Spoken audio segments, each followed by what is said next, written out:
Evening, ladies and gentlemen, members of the planning committee and members of the public and those that may be joining us online. Good evening and welcome to this edition of the planning committee.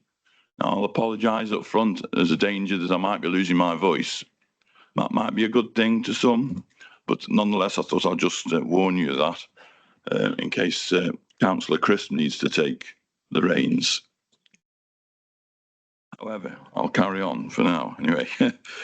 So, first item of the business tonight, I haven't been made of any fire alarm drills tonight, but if the alarm does go off, please make your way through the nearest doors and exits and assemble at the front of the building around the front here in an orderly way.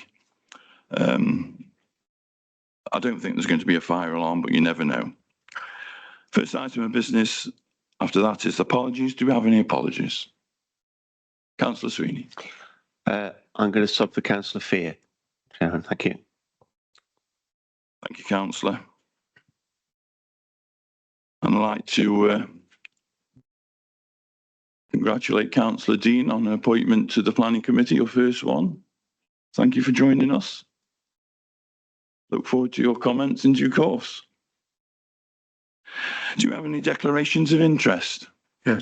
Mr. Chairman, yes. On 11 and 12, one of the applicants, I know from many years ago, I've got no interest in this particular planning application, but I think it's worth just mentioning that point. Okay, that's a case. That, Councillor, in that case, you don't need to declare an interest. Thank you.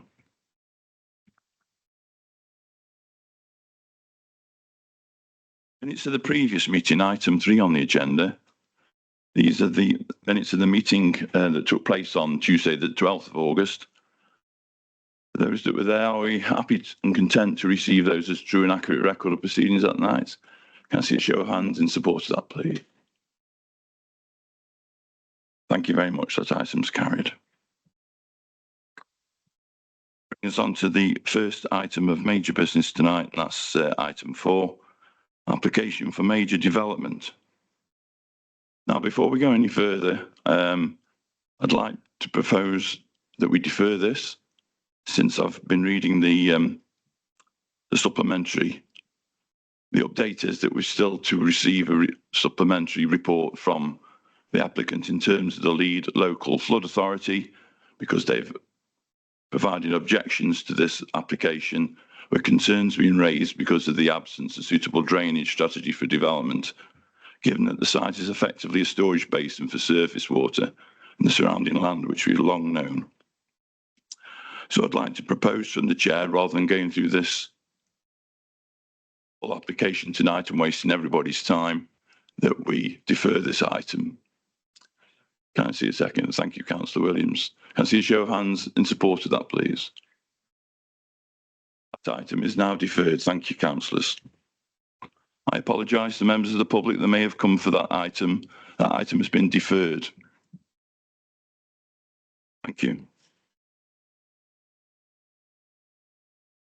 Those that don't wish to stay for the rest of the planning meeting, I'll just hold proceedings now if you want to make a sharp exit. Pardon? Definitely, Councillor Holland. That item is deferred.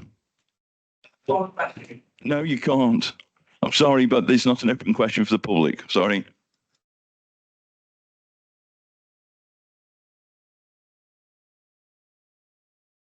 Okay, moving further on. Application 5. Application for major development, former site of the Zanzibar, Marsh Parade, Newcastle. Is that you? Over to you, Tom. Yeah, thank you, Chair. So this application seeks planning permission for 63 apartments spread between 2 apartment blocks at the former Zanzibar nightclub site in Newcastle. So in terms of location, the site is located along Hassel Street with Marsh Parade to the east and Brunswick Street to the north. So the surrounding area is made up of a mix of residential and commercial properties of varying styles, with more traditional residential to the south and mixed development types to the north. So the scheme would be split between two detached buildings, one facing onto Hassel Street and the other facing towards Marsh Parade. Parking would be to the rear of the buildings, whilst landscaping sections would be focused on the eastern edge of the site. A small open community garden will be available for future occupants, which is to the north of the site, and this will enable the recently uncovered Butterworth limited mural to be kept open for viewing. So in terms of design, the first building, which faces onto Marsh Parade, is of a contemporary style, which follows a similar theme to those approved on the former civic offices in the town centre. So the appearance has been designed to be eye-catching, which is important given the gateway location of the site. The materials will be buff brick at ground level, with the higher levels constructed of black metal cladding and metal mesh. So the second building will face onto Hassel Street and would again be largely contemporary in appearance, though this one would be built of red brick. So the drawings don't reflect that very well, but we would want to use a condition to ensure that the brick type matches that of nearby properties. So the proposed development has been presented to a design panel review and officers consider that the scheme responds well to the surrounding townscape. So these are some street scene elevations. You can see Brunswick Court in the background. And these are some sort of 3D mock-up drawings of the proposal on the left. And on the right is the Butterworth mural. So regarding amenity, we have received a large number of objections from the users of the nearby music venue known as the Rigger, which lies close to the site. The concerns raised are that noise from the venue has the potential to impact future occupants of the site, which in turn could lead to complaints against the venue. So it's important to note that there are other residential units close to the site, and a detailed noise impact assessment has been provided in support of the application, which has been assessed and found to be acceptable by the council's environmental health team. So regarding highways, we've got a total of 13 parking spaces provided. This is below the amount required by the council's parking standards, but it's important to note that the sustainable location of the site means that the parking requirements can be relaxed. Further to this, there have been no objections to the proposal from the Highways Authority. With respect of developer contributions, the applicant has submitted a viability assessment, which seeks to demonstrate that the scheme would not be financially viable with any form of developer contributions. So this assessment's been reviewed by an independent and qualified valuer, and it's accepted that the scheme cannot meet the requisite planning obligations. So in the absence of any objections from any statutory consultees, subject to a number of conditions, the application is brought to the committee with a recommendation for approval. Thank you. Thank you, Charles. Got two speakers on this item tonight. The first speaker I'll take first is an objector to the scheme. Tamara, hope I get this right, Gomez. Are you here tonight?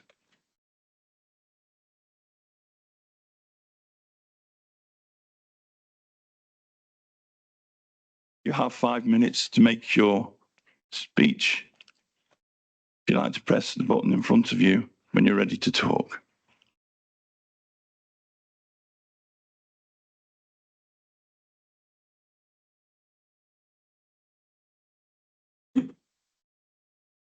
Good evening. I'm Tammy, operator of the Rigger Live Music Venue in Newcastle-under-Lyme. This evening,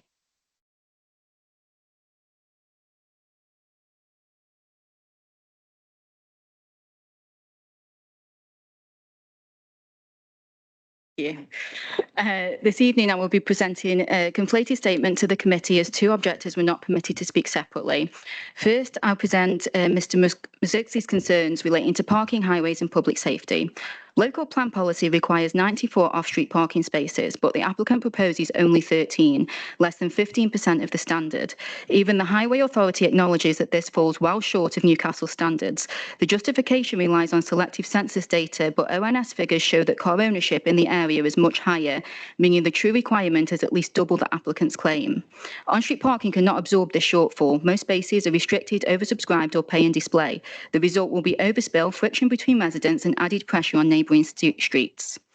Staffordshire Police have also raised serious concerns. They say that the site is directly adjacent to supported accommodation for high-risk ex-offenders, creating risks for vulnerable tenants. Multiple pedestrian cut-throughs and poorly overlooked communal areas may attract antisocial behaviour, and in addition to this, limited parking left unallocated may also add potential conflict. Crucially, the police recommendations for secured by design standards, CCTV, lighting and access control have not been incorporated. Their absence leaves resident safety in doubt. I will now put forward my own concerns focusing on the cultural and noise impacts of this development. The officer's report cites Marsh Box as evidence that homes can exist near the rigger without complaints, but this comparison is flawed. Marsh Box sits 50 yards away from our public frontage at the rear of our building near our car park and residential accommodation. With its windows facing Tinstall solicitors, it's located in an area with demonstrably lower noise levels and only 27 units are at risk. By contrast, this development places 63 flats just 20 yards from our public frontage, directly opposite the stage, smoking area and loading point, the loudest part of our site, in direct line of sound travel with no shielding. The two locations are simply not comparable. The Rigger is the town's last designated grassroots music venue and art space. For generations, it's been the place that the town finds culture, creativity and a place to belong. Each year, we deliver more than 150 live events, from music to comedy to drag, and circus and sideshow continuing the town's historic link to Philip Astley. We bring in international artists who would otherwise never visit, attracting footfall from surrounding areas and boosting the local economy. And we give young people their first steps into creative industries.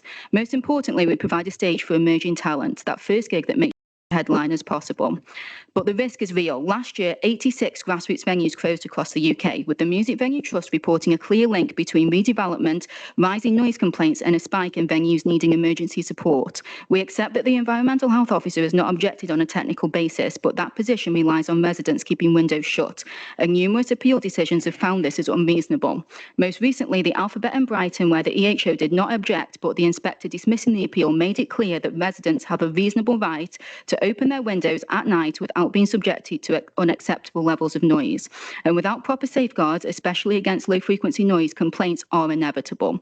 This risks both the residents' quality of life and the future of our cultural hub. In addition, the proposed noise condition is inadequate. It uses only an A-weighted limit which measures general volume but does not address low-frequency bass. Other councils, including Manchester, Camden and Westminster, already require bass-specific limits, and the standard is clear. Internal noise should not exceed 47 dB at 63 Hz and 41 dB at 125 Hz. If this scheme is approved, such conditions, along with post-completion testing, are essential to protecting new residents. By doing so, you would not only uphold the local commitment in the local plan 2020 to 2040 and the vision set out in Staffordshire's cultural strategy. By safeguarding the rigger from future noise conflicts, it's a practical way to turn that commitment to protecting cultural assets into action. In closing, we're not against new homes, but this scheme, as it stands, is underparked, unsafe, and puts a vital cultural asset at risk. Look around this room. The turnout today shows how deeply Newcastle cares about its safety, its culture, and its future. This isn't just about flats or parking spaces or noise control. It's about what type of town we want Newcastle to be. So we urge you to protect the homes, protect the business, and protect the music. Don't let our community lose our spirit, our culture, or our future. Do not approve this scheme without conditions that genuinely protect residents, parking, businesses and the community. With proper design and the full application of the agent and change principle, new and existing residents, local business and culture can coexist happily. Thank you. Thank you, Ms. Gomez.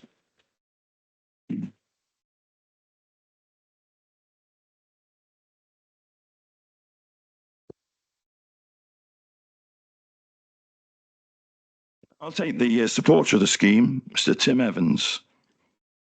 To come forward, Mr. Evans. You got 5 minutes. Please. Thanks, Chair. So as members will be aware, the Zanzibar site has been identified as one of the town's key redevelopment sites since the nightclub closed in the early 2000s. And during that time, there have been various redevelopment proposals for alternative uses that have come before the planning committee and have been approved, but have, for one reason or another, have never come to fruition. So over the past 15 months or so, Aspire, the Borough Council and Capital and Centric have been working on a scheme for the comprehensive redevelopment of the Zanzibar site. That's seen Aspire make 3 separate planning applications to the council. Firstly, for the enabling works which were needed to prepare the site for the development. Secondly, for the commercial units which front onto North Street, and most recently, this application for the residential element of the proposal. The other 2 applications were obviously approved by the local planning authority over the summer. The proposal that members are considering this evening is Aspire's 3rd attempt at bringing forward a residential apartment scheme on the site. The first 2 schemes were hampered by scale, massing and viability issues. However, I think in this scenario, Aspire is confident that its current proposal strikes an appropriate balance between addressing the site's constraints and opportunities and achieving high quality design, which is critical given the site's gateway location on one of the key approaches to the town. And it's also important that they've now developed a scheme that is deliverable in viability terms. So from a national and local planning policy perspective, the proposal ticks all the boxes. It involves development on a vacant brownfield site, which the NPPF says proposals for which should be approved unless substantial harm would be caused. And there's no indication that this would be the case with this scheme. The site is sustainably located. It's within walking distance of the borough's main town and the employment opportunities and services and facilities within it. It's really well connected in terms of its accessibility to sustainable modes of travel. There are bus stops immediately outside the site, which are served by regular bus services, and a new pedestrian and cycle route which will soon connect the development to the town centre and further afield.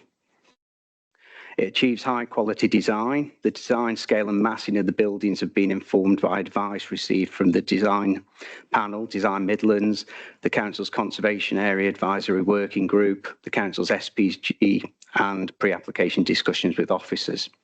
The scheme would deliver over 28% BNG, which is way in excess of the mandatory 10% BNG requirements set by government. And consultees and confirmed that there are no technical or environmental impediments to the development of the site.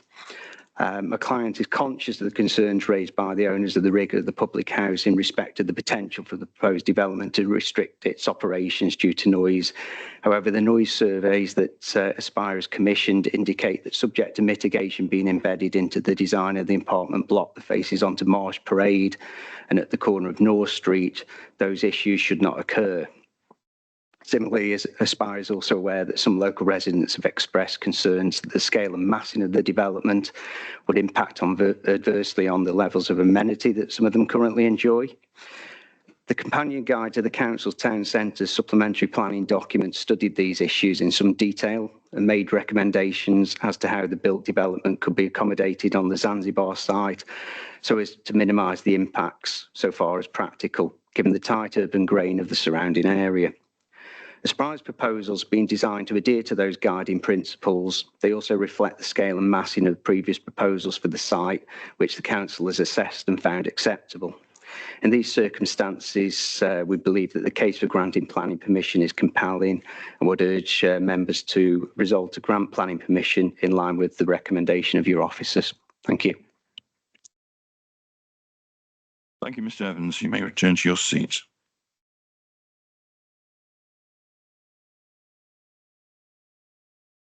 Okay, over to members.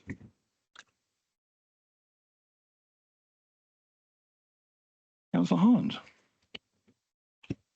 I put my head in the lion's mouth first. Why not get the ball rolling? It's a shame that the site plan in front of us on the screen doesn't actually show the location of the proposed development in relation to the rigger. I think it might be useful for councillors to be able to see that in, well, there you are, it's much better.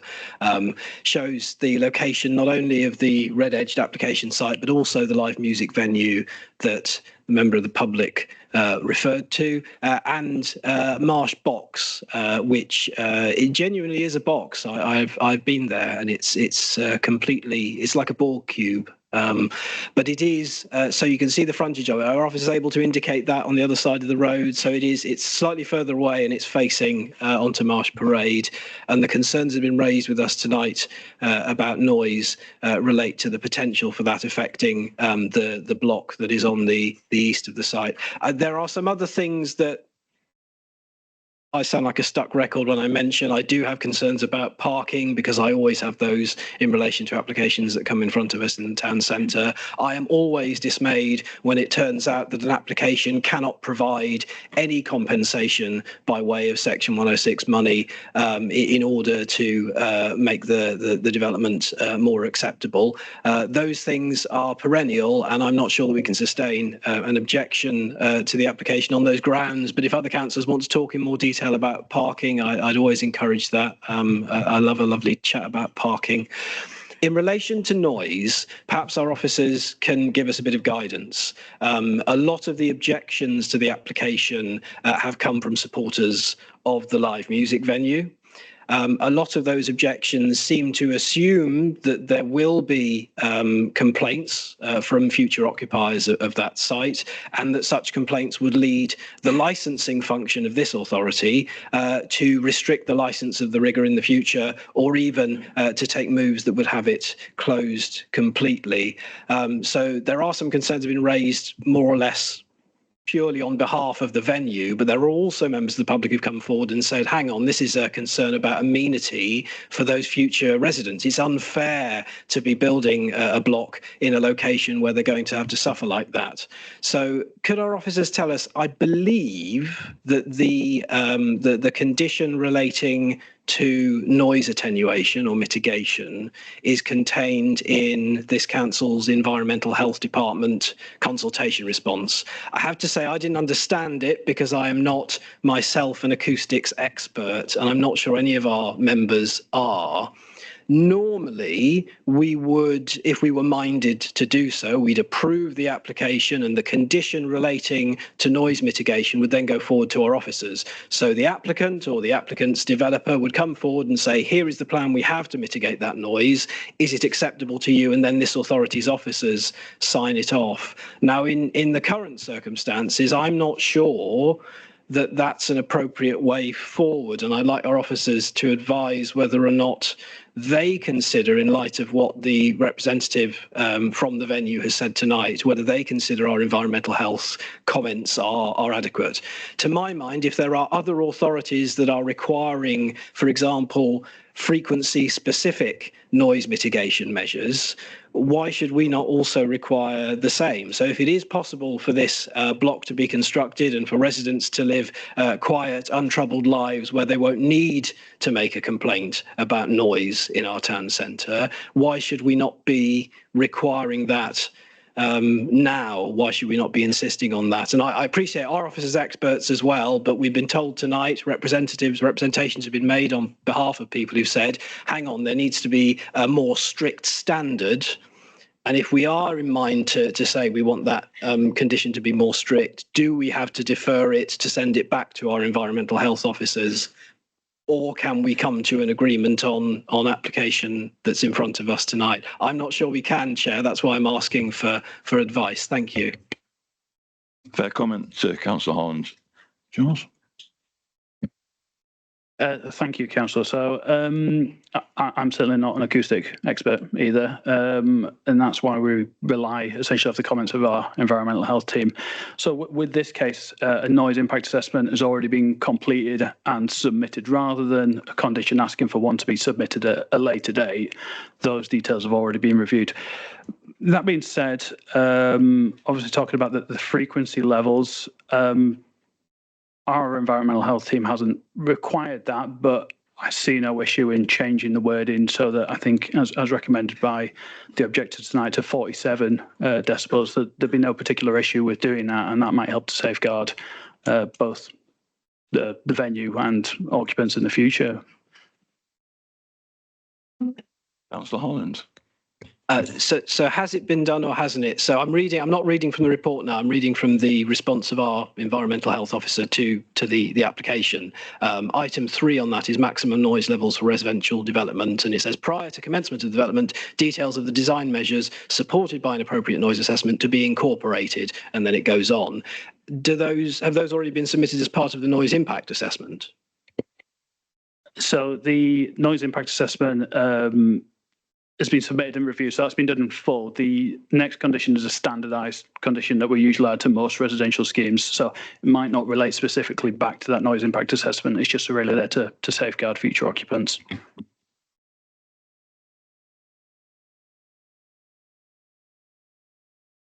I can see where you're coming from, Councillor Holland. Yes, in terms of being prescriptive in terms of noise levels, I don't see anything in here that safeguards that in terms of the interests of the rigger. But I will be guided by further information from officers or anybody else for that matter. I'm not also an acoustic expert. Any other councillors wishing to speak on this item? I will let them come in. If our officer could tell us where and what number it is we're changing to 47, and will, as members, be able to judge whether we think that's adequate. It answers the concerns that have been raised. Yeah, so the recommended one would be down to noise levels no higher than 47 decibels. So that would be the exact number to be changed. It's external noise levels. Okay, and the internal ones are already below that number, but are we satisfied that this is, adequate given the bass that drops? I don't know how else to say it. Other than the very low frequency noise is the noise that I think people are concerned about, and I can understand that if I can't hear the venue across the road, but every night I go to sleep and I can feel it, that is a nuisance that people would seek to report in due course. I think, Councillor Holland, I think what we're looking for here is 47 decibels. Is that the peak? Is that a sustained period of 47 decibels?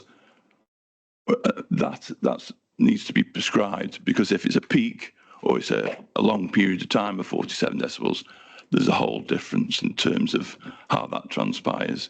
So you're getting a sharp sound from this is the limited information I have been in the music industry in the past, is when we've had problems with noise machines that cut out above the stage. It's usually been on a sustained and not a peak. So I guess that's the sort of information you're looking for. I don't know. You're looking for more prescriptive terms of the conditions that safeguards the proprietors of the rigger. I would phrase it differently, Chair. I would say that, with all of what's been made in terms of representation, I would like to safeguard the residential amenity of potential future occupiers by saying that if this block is to be built, it needs to be constructed with greater noise mitigation than we would normally require, given the circumstances in which the application is made. And we need to reassure ourselves to the greatest possibility that residents of those blocks will have proper amenity, and I say that out of their concern for them, but I am aware that a number of the objections that were made to the application were made on the basis that there is an expectation that if any residential development goes onto this site and it doesn't have adequate noise mitigation, that a live music venue will be handed out of business, and I don't think any of us want to see that. I'm not sure whether that's true or not. I cast my mind back. I think of the case of the new hotel that's built just outside of the town centre. And I remember after that was constructed, complaints were made by the hotelier or by guests of that hotel about noise associated with a town centre music venue on Bridge Street, I think. But on the other hand, if this Marsh Box development has gone ahead and people there aren't complaining at all, it bodes well for the future. We do as a policy, we want to have more people living in our town centre. We have a planning policy that says that we've got to support the redevelopment of sites. This is a site that used to be a music venue itself. It's being redeveloped for mixed use. We've approved as a committee already of the commercial end of things, and this is the residential application that's come forward in front of us. I really should let other councillors have their say, but my concern rests, I think, on the well-being of future occupiers and whether or not they're actually going to build this with a greater degree of noise mitigation than we would normally expect to see. Thank you, Chair. Just briefly to say, clearly when our environmental health officer has commented on this application, they were fully aware of the the surrounding uses and the music venue across the road. And as planning officers, we're taking on board their expert advice that they are happy that this development will be acceptable on the basis of that condition that they've recommended. Notwithstanding that, I hear the concerns of residents and your concerns, and I think that it would be appropriate, notwithstanding what Environmental Health have said, for us to increase that to 47 if members would find that more acceptable.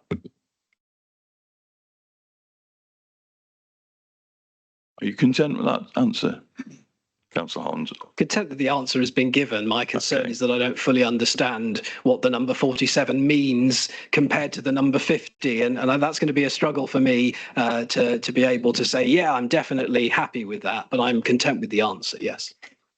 Thank you. Any other councillor wishing to speak at this point? Councillor Brown. Thank you, Chair. I was concerned to hear one of the objectors mention cut-throughs, which could encourage antisocial behaviour. Could the officers talk us through, please, any parts of the design that they think could fall prey to this problem?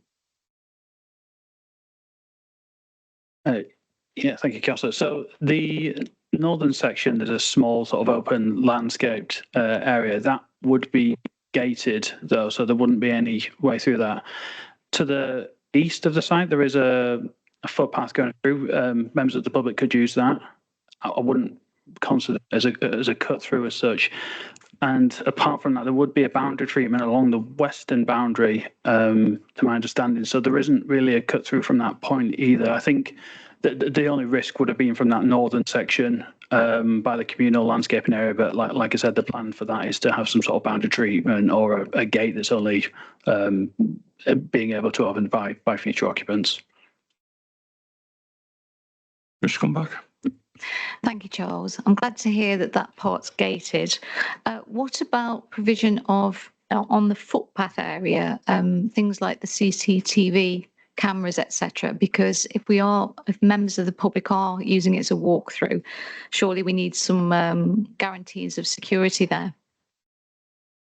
Yeah, I think in regards to security, and given those comments of the police, what we would aim to do is add as a condition, essentially requiring that information about security measures be submitted and then submitted to the local planning authority for approval. And during that process, we'd then liaise with the police. Thank you. That's good to hear. The Councillor Williams, John. Thank you, Mr. Chairman.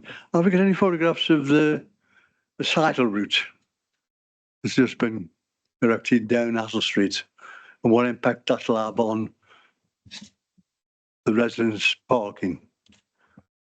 Start up.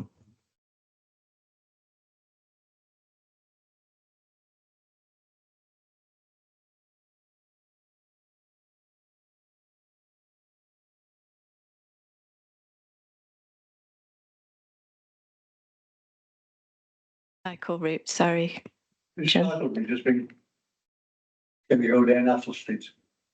Comes into the bottom by Old Gold Coast, and then down by this building. There's a cycle route that's been put in. I should have gone on myself and had a look myself, but I haven't. What impact that'll have on that area with the parking. But if we haven't got any information, Mr. Chairman, I shan't be voting for this particular application because parking alone, businesses, small businesses in that area rely on passing trade.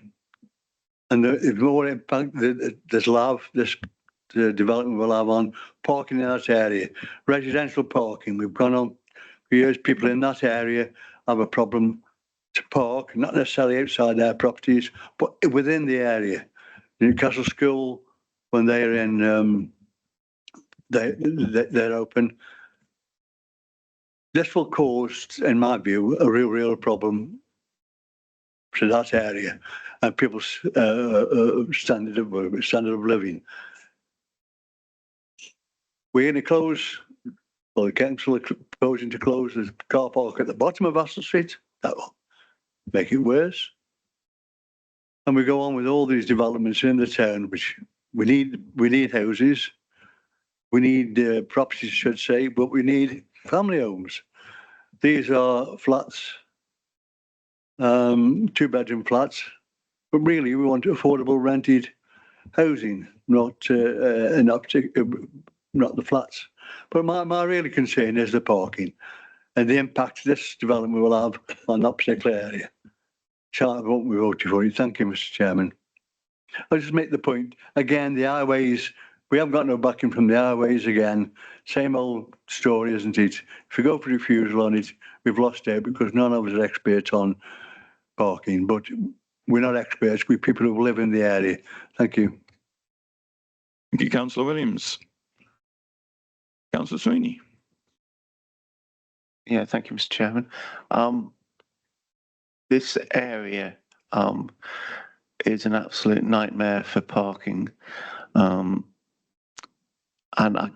the rationale having 63 flats with 13 car parking places? It seems a bit bizarre. I see there's cycling provision, but 13 car parking places seems a bit on the low side to me. Is there some sort of I know there's a bit of writing here. Do you want to sort of go into some details of what that all actually means? Thank you.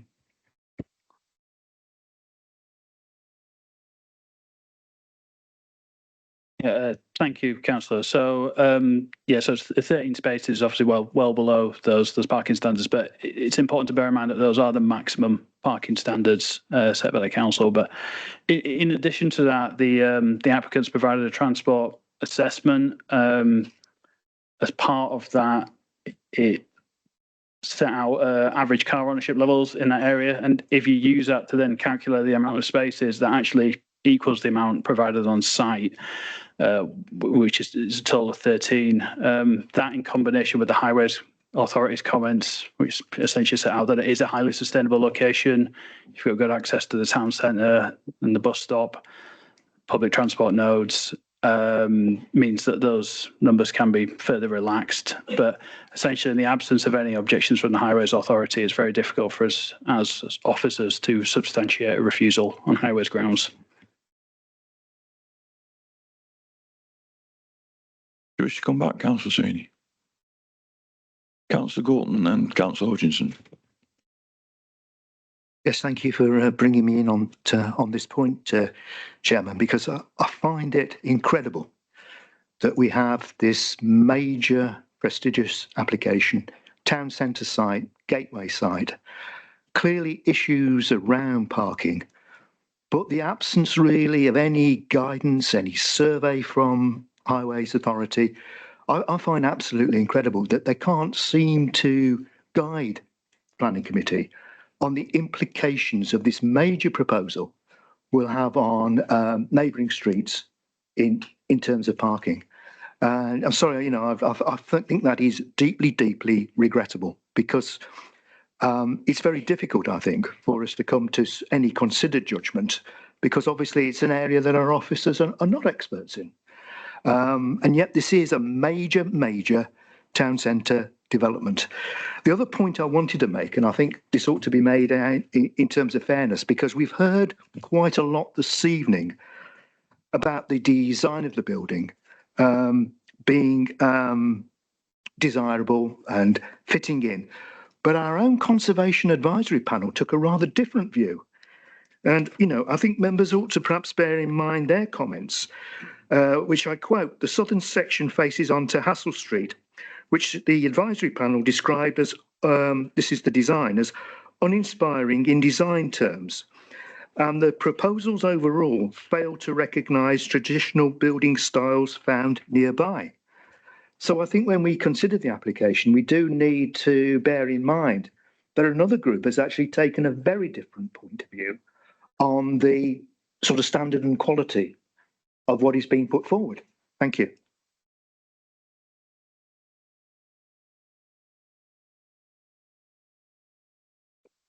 Just to respond on your comments about the Highway Authority, contrary to your concerns, we have had guidance from the Highway Authority. They've provided a detailed consultation response. They've visited the site. They've assessed the transport assessment that's been submitted as part of the application. They've commented in quite a lot of detail on that. They've looked at the access points, the impact on the highway network. They've spoken specifically about the number of parking spaces.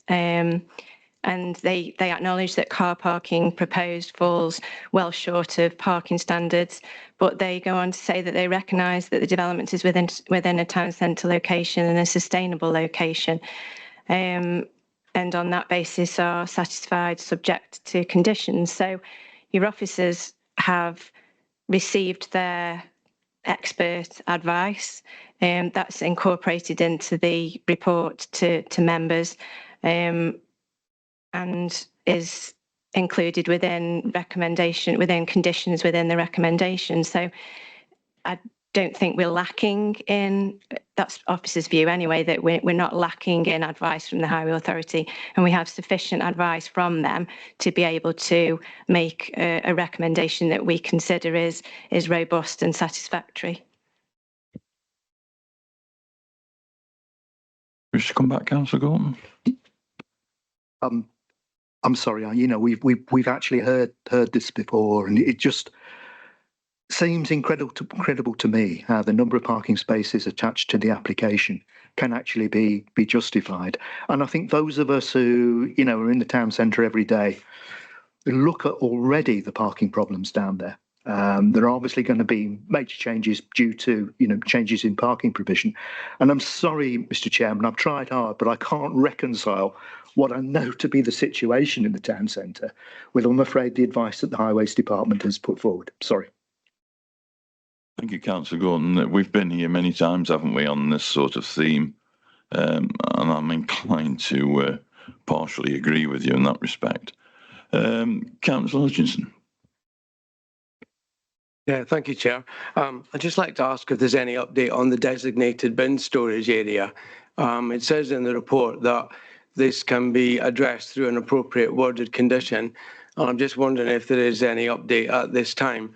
I just don't want if the proposal goes ahead, I don't want the apartments to be there and then somebody say, oh, I'm really sorry, we forgot about the bins. Bins are important. So I just wondered if you've got any more information in that area.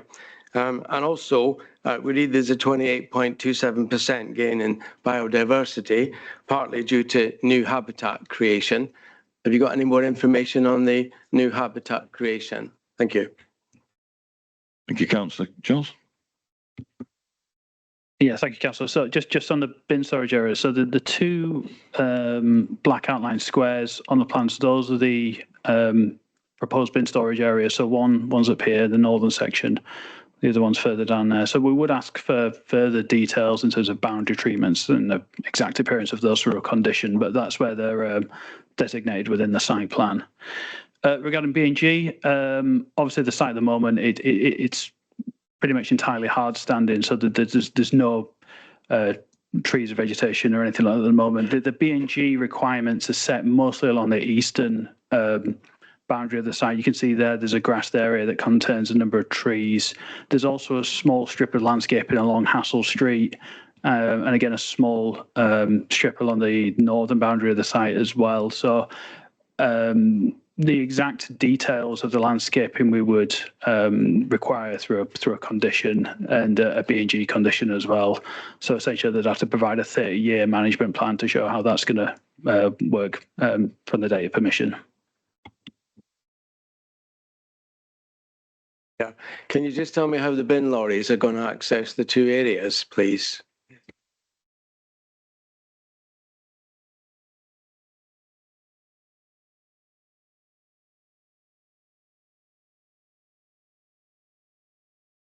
Yeah, so details submitted with it. There is a small turning area obviously within it, but otherwise the distance between the bin storage areas and the main highway are compliant with building regulations as well in terms of distances.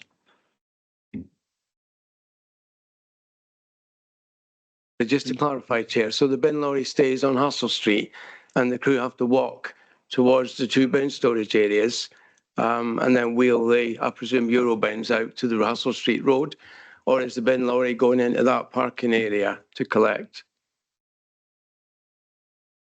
Thanks, Councillor. So I think from memory that, yeah, it does go into the parking area itself. From memory, there were some sort of turning circle diagrams shown within the application that showed that was possible essentially for us. So yeah, I take that back. I wouldn't have to park on House Street.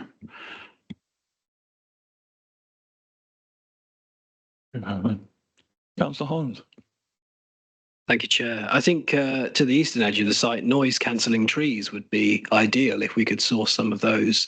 Now that we have gone on to parking, however, I echo and understand Councillor Gorton's remarks in relation to parking. I carry no portfolio for the county council, certainly not anymore, but it's not their policy. It is our policy that specifies maximum parking standards, and that is a policy that's been informed by national planning policy guidance over a very, very long period of time. Like others in the room, I think that it is crazy, and like Councillor Sweeney, who has a great deal of experience in dealing with parking problems in and around the town centre, I agree that this is likely to place additional pressure on-street parking. Unfortunately, it is not, I think, a sustainable reason for refusal in this case. And if we were to refuse it, it would undoubtedly be allowed on appeal on the grounds of parking. Can I ask our officers, of the parking spaces that are included, how many, if any, of them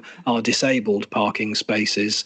Because that has been a concern that has been raised by members in the past, certainly in relation to town centre parking attached to developments, because in the town centre those spaces are at a premium, and it is very difficult for anyone to find a parking space. It's difficult to find a parking space tonight because the car park opposite Jubilee 2 appears to be closed. So for a lot of people, we've experienced a foretaste of the future if there are less parking and more cars on the roads. I want in my heart to approve applications like this, because I'm the sort of politician that goes around saying we need to save our green spaces. We need to concentrate development in brownfield town centre sites that need that regeneration. And this is clearly a site that has needed some form of regeneration for a long time. But I do echo other councillors' concerns. Could I have an answer about the parking spaces and whether any of them are disabled, please?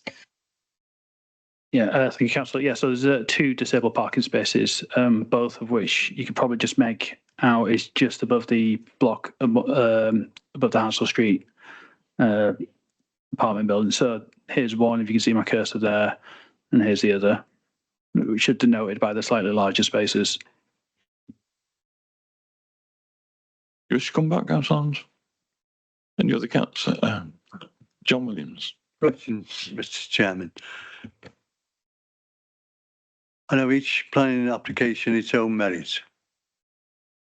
We've got across the road, the Sky Building, 250 as its rough figure. Combination, 20 parking spaces. Got the Jolly Potters again, 4 apartments and parking spaces. Got flats at the bottom, just round the back from there, the same again. And we've got this particular planning application.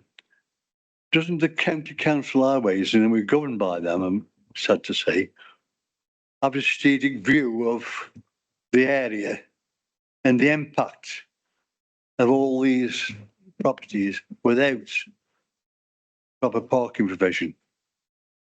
Or is that in the policy stuff somewhere?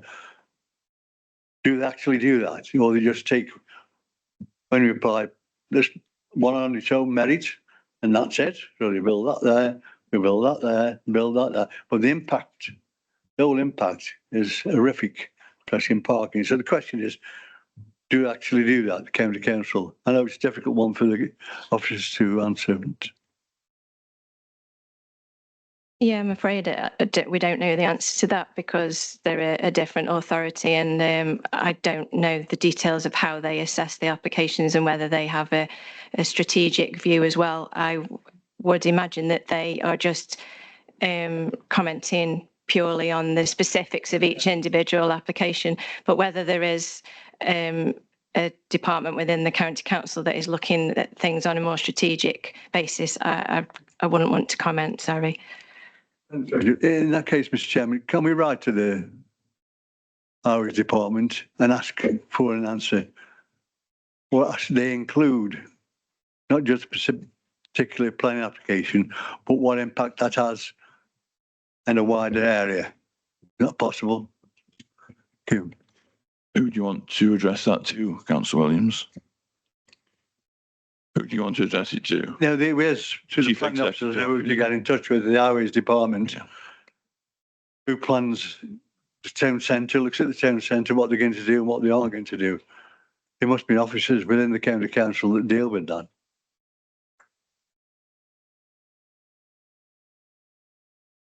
We'll look into that. Thank you. Okay. Councillor Crisp. Thank you, Chair. Just considering as well, like the whole streets surrounding the block are completely full of double yellow lines. In the highways report, do they actually give a specific figure of how many cars they think this complex is going to attract? If they're doing calculations, have they got a figure like they think there's 15 cars or 8 cars? Or I just want to see how reasonable that is.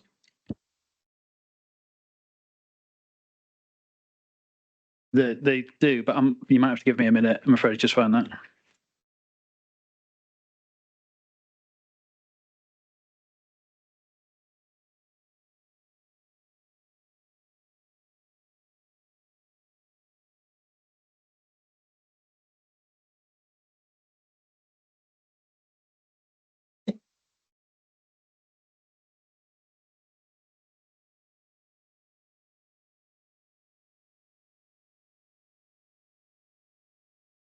Yeah, so, sorry, Councillor. Yeah, so the amount it worked out as was exactly 13, which is the amount provided within the scheme. So that was based on car ownership within that area. So they think 13 cars for 63 flats? According to their transport statement. Okay.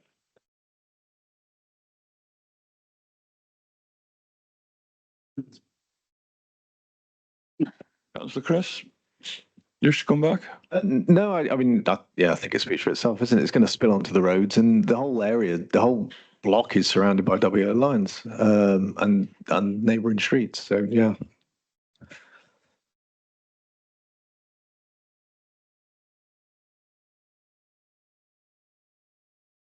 Am I reading the same document that our officer is reading from? I'm going to read from a document, and they can stop me if I've gone off piste. It is the Staffordshire County Council, the Highways response dated.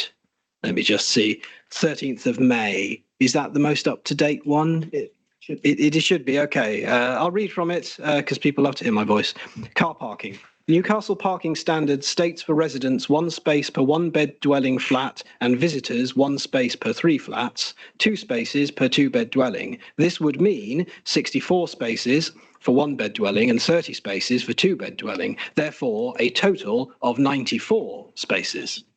Transport statement proposes 13 car parking spaces within the site ownership, which will be allocated to specific apartments, and future residents will be advised of the site parking arrangements and local street parking controls when they inquire about the development. Car parking proposed for the development falls well short of the Newcastle parking standards.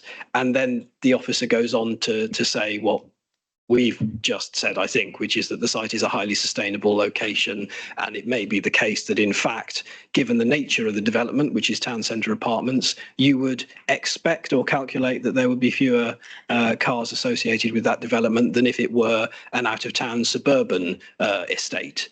That being the case, there is still a big gap between 94 and 13, but I know we have been through this before.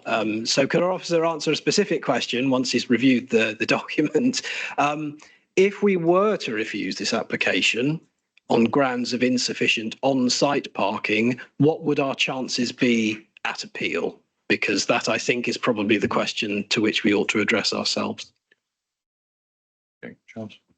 Yeah, thank you, Councillor. Yeah, so no, you're absolutely right with the numbers. The Highways Authority is essentially saying that it should be 94, and they've set out the reasons that they should be relaxed. It's the applicant's transport statement itself that sets out that they believe it should be 13. So in terms of appeal, I'm very wary of the other appeal decisions that have been made on the Midway in the town centre, which were refused on parking and highways, but that wasn't successful at appeal. We lost both those cases. So I'm not particularly confident on that, especially without the objections of the Highways Authority, but that's obviously just my view as a planning officer. Just to add to that, in refusing an application and then looking to justify that at an appeal, the council would have to have evidence to substantiate their reason for refusal. So in many cases, that's because we have a technical consultee raising objections, etc. In this case, we don't have that, and your officers don't consider that we may have anecdotal information from people who have different experiences of the car parking situation around the town centre, but we don't have any evidence to be able to substantiate a reason for refusal. So where the council is lacking in any evidence, we can be considered to be unreasonable, behaving unreasonably, which is when there's the risk of costs being awarded against us. As Charles said, we have sought to defend 2 or 3 cases in the past, and they've been allowed. So yeah, your officer's view is that it would be difficult to make a case to justify a refusal on those grounds. Councillor Hunt. That, I think, is the answer that I expected. And I know some members have been on the committee a long time, others for a much shorter time. And I think the nub of it is that without a Highways consultee opinion that says we ought to refuse, or an objection from the Highways consultee, it is very difficult for us to fail to approve this on that grounds. I have to say, we're having to bear an awful lot on this. We're having to bear that expected additional impact on the road. We're having to bear not getting any Section 106 money. We're having to cross our fingers and hope that noise mitigation will be adequate and robust. And I can see why other members, some of them, are not prepared to vote for this, Chair. Thank you, Councillor Hunt. One olive branch is that we could perhaps condition for an extra increase in decibel allowance. That's just one thing. I'm sure that could be conditioned.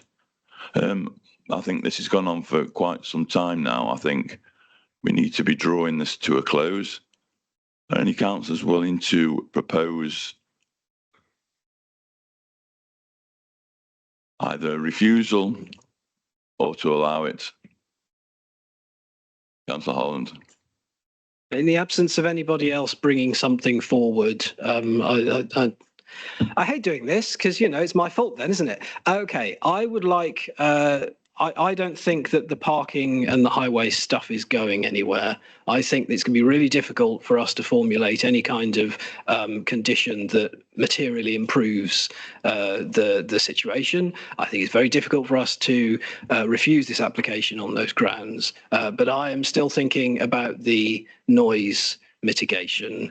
And my thought is that I would like to defer a decision on this application pending our environmental health officer reviewing the information that has been supplied by the venue operator across the road and by the Music Venues Trust in relation to that noise mitigation, because we've talked about reducing the number 50 to the number 47. Okay, but that's the external noise level on site. And I mean, how are you going to do that? Are you going to install an acoustic baffle around the garden at the north of the site? I'm not sure that that necessarily is something that will be resolved to my satisfaction.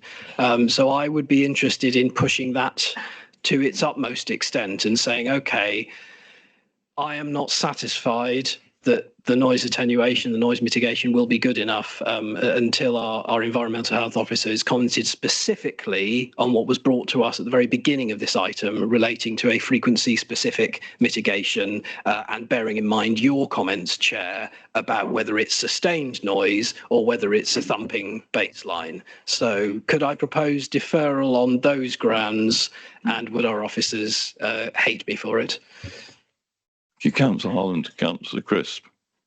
Yeah, can I just seek, just adding on to that clarification, is with 47 decibels, is that, how does that work with regard to with windows being open? Are the residents then expected to keep their windows closed in the summer months? Is that windows open or windows shut?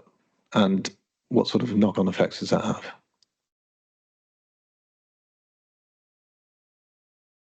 Yeah, thank you. I mean, that's something that we need to run past our environmental health team, to be honest. So, yeah, I don't think there's an issue in deferring it and perhaps asking for a more robust wording of a condition. And I certainly think the applicant would probably prefer that than a refusal on noise grounds. So, Williams, have you got something? Just would put. Thank you, Mr. Chairman. Yeah, Councillor Holland is wrong in assuming that he is responsible. We are a committee. What decisions made, yeah, nay, we all take responsibility for that decision. But while we're waiting for, if we do, we'll vote for extra time to look at the sound, can we get in touch with the airways to get a more detailed reason on parking within that area? I know it's only this planning application. They won't look at others included, like was suggested earlier on, but we're a bit more information on this. This actually, how they've come to their decision that there's no problem with the parking in that area. Thank you. Thank you, Councillor Williams. If you do go down the deferral route, would you like the information forthcoming on the cycle provision as well, in addition to that? Okay, can I see any other proposals? So we've had a proposal to defer by Councillor Holland. Do I see a seconder for that proposal? I think I'll go with you, Jill. You've been quiet all evening. Councillor Faulkner. Okay, we've had a proposal to defer this for further information from the environmental team, the highways information in terms of parking provision and details of the cycle provision as well. Can I see a show of hands in support of that, please? And that's unanimous, thank you. That item is also deferred.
Thank you. Moving on to item 6 of the agenda, land adjacent to Fairgreen Road, Baldwin's Gate. Over to you, Charles. Yeah, thank you, Chairman. So this application seeks outline planning permission for 9 self-built dwellings with all matters reserved save for access on land to the south of Fairgreen Road in Baldwin's Gate. So this is the location plan for the proposal. We've got existing residential development to the north, the main part of Baldwin's Gate to the west. To the south, as highlighted in green, is the Cholton Moss site, which is an important ecological designation. So a previous scheme has been refused around the site on ecological grounds, which was for 97 dwellings, But to clarify, the site in this case is not directly adjacent to Chorlton Moss. And to avoid any confusion with any previous schemes, this drawing shows the extent of the location plan for the previous scheme. So as you can see, it's much larger than what we're considering today, and we need to be careful not to make any direct comparisons between the two. So these are some photos of the site. Essentially shows that it's open in nature and doesn't contain any trees or important ecological features. So with respect to the principal development, the council can't demonstrate an up-to-date housing supply, and the neighbourhood plan doesn't contain any policies for housing allocation, and is over 5 years old. And in this case, we have to apply the tilted balance as set out in paragraph 11D of the NPPF. So in sustainability terms, although the site is outside the village envelope of Baldwin's Gate and allowing an appeal for 200 dwellings at Baldwin's Gate Farm, the inspector noted that the village of Baldwin's Gate contains a range of services and facilities for future residents to meet the majority of day-to-day needs. So in terms of visual impact, the new dwellings wouldn't be easily visible for the nearby highways due to the surrounding layout of properties. However, the views from the adjacent public rights of way would be altered. The visual impact would be most prominent from the rear windows of the dwellings that are located on Fairgreen Road, but some limited views of the site would also be available from Meadow Road to the southwest. So with respect to the impact on the wider landscape, the woodland to the south and the existing properties to the north, in combination with the low topography, would limit the visual impacts of the proposal. So moving on to highways, the proposal would result in the creation of a new access road that joins Fairgreen Road. Improvements are proposed to the access road to ensure that it's wide enough to allow for 2 vehicles to pass. The Highways Authority have raised no objections to the proposal, and it's been confirmed that the highway would be built to an adoptable standard. So in respect of ecology, the site comprises of a strip of open agricultural field that is of limited ecological value, is not subject to any ecological designations. To the south is the Chorlton Moss local wildlife site, which is an area of high ecological importance. So the application is supported by a number of comprehensive technical reports. That includes a hydrology report, ecological appraisal, botanical survey report, geo-environmental assessment, and biodiversity net gain statement, which have been completed by qualified professionals. These reports conclude that the development will not have any significant impact on the Chorlton Moss wetland site, subject to a number of planning conditions. So in terms of the planning balance, the provision of 9 dwellings would make a contribution towards the borough's housing supply. In addition, the provision of self-build and custom house building plots must also be attributed significant weight. So turning to the harms of the development, it's accepted that the proposal would have some localised visual harm, which can be given moderate weight in the planning balance. A small area of best and most versatile agricultural land, which amounts to just over 0.1 acres, would also be lost. However, its position within the middle of the field makes it impractical to farm separately. So to conclude, the adverse impacts of the proposal are not considered to outweigh the benefits. And in applying the tilted balance that's set out in the NPPF, the proposal is recommended for approval. Thank you. Thank you for that, Charles. I have 2 speakers on this item. First, I have person who's against the scheme, Lorraine Cliff. If you'd like to come forward, please. You have 5 minutes to make your speech. You remind you after 4 minutes that you've got a minute left. You may begin when you're ready. Thank you. Chair, members of the committee, thank you for the opportunity to speak today and to register on behalf of the Baldwin's Gate Action Group our strong opposition to this outline planning application.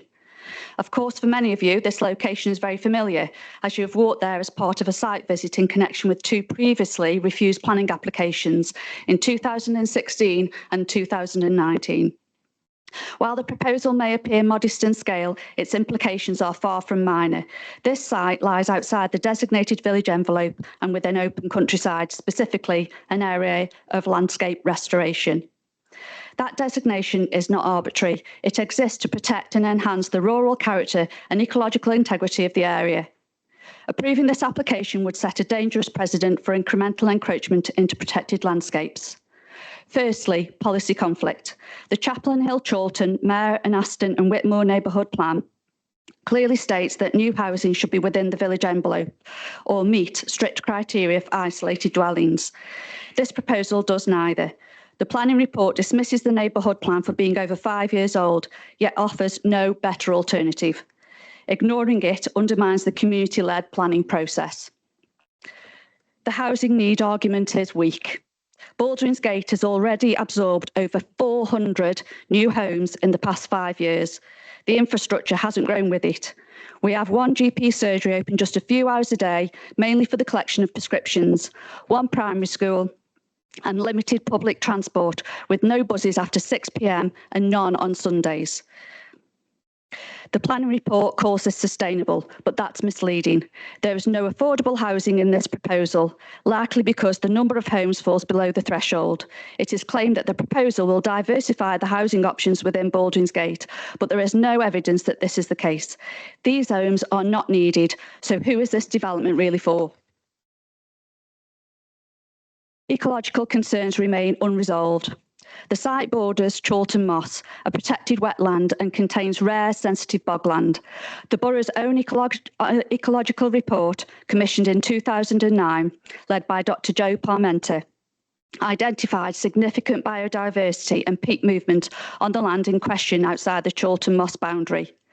A report in 2014 commissioned by the Borough Council clearly identified the extent of peat deposits under this site, which Bellway Homes in its planning applications refused by the Borough had proposed removing, ignoring its recognised carbon storage properties.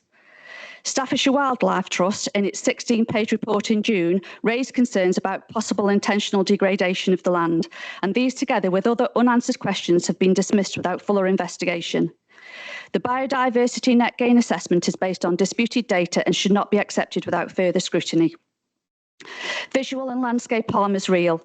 The planning report admits the development will cause visual harm, but downplays it as localised.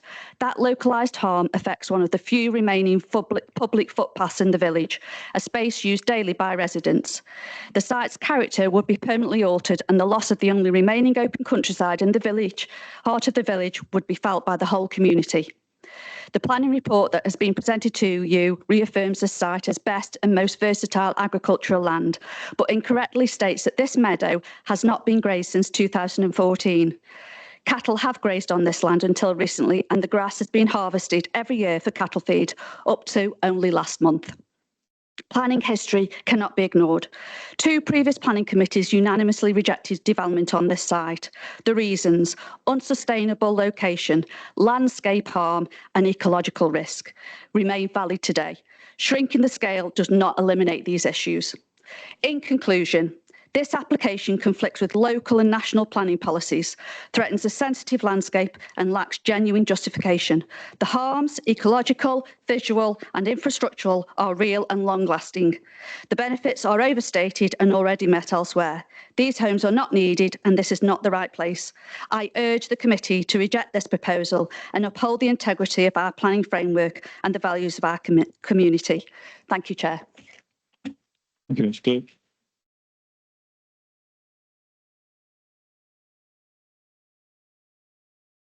And now we'll hear a supporter of the scheme, Mr. Richard Faulkner. Would you like to come forward, sir?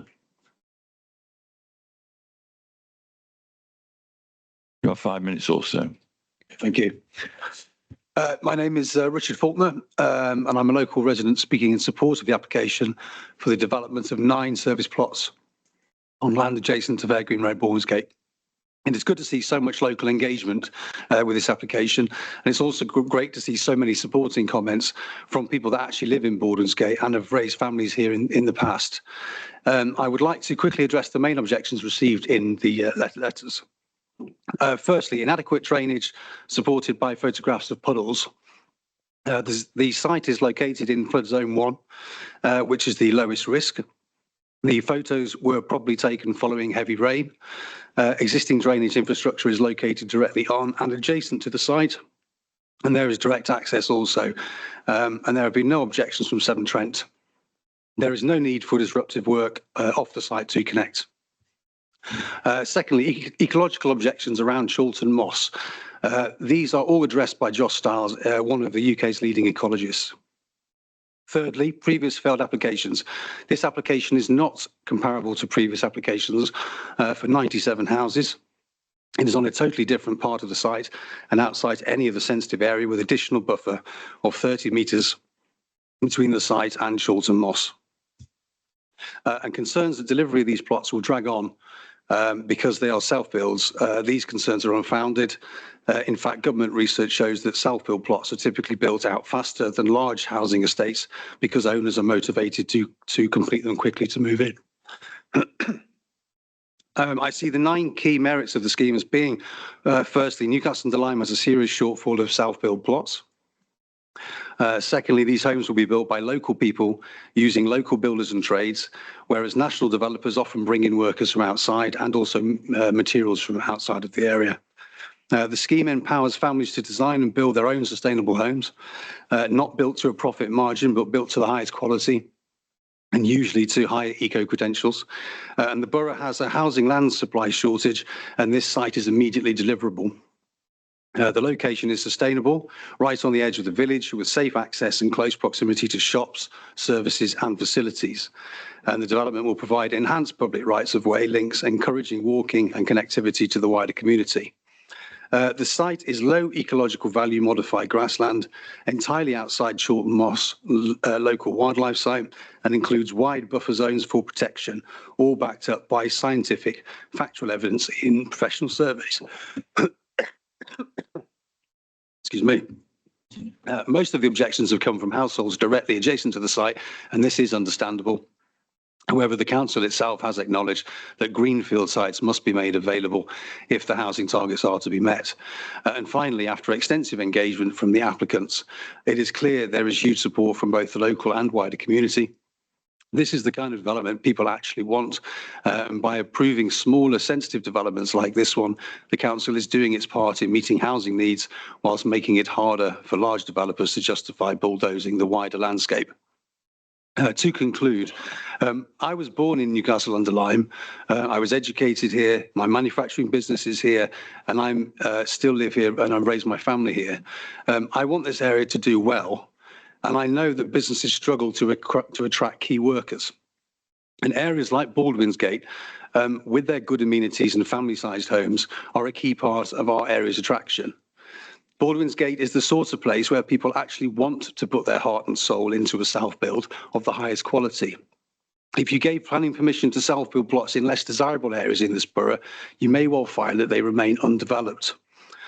In my manufacturing business, I take part in the nationwide PMI survey, which looks at forward intentions and expectations of manufacturing CEOs, and they also collate one for construction. It is depressing to note that both of these indices are flashing red, and we have to go back to the pandemic to see future demand in both manufacturing and construction to be this bad. In fact, just yesterday we heard that firms are cutting jobs at the fastest pace since the pandemic in 2021. This will hit our area hard in the next 6 to 12 months. We know that self-build especially uses local contractors and local materials, where the national builders often bring skills and materials in from outside of the area. And given that tough economic times are clearly on the horizon, shovel-ready schemes like these need to be given the go-ahead in order to give our local community a fighting chance. I would like the committee to support this development today to help make our area more attractive and to provide local jobs for our working people and families. Thank you.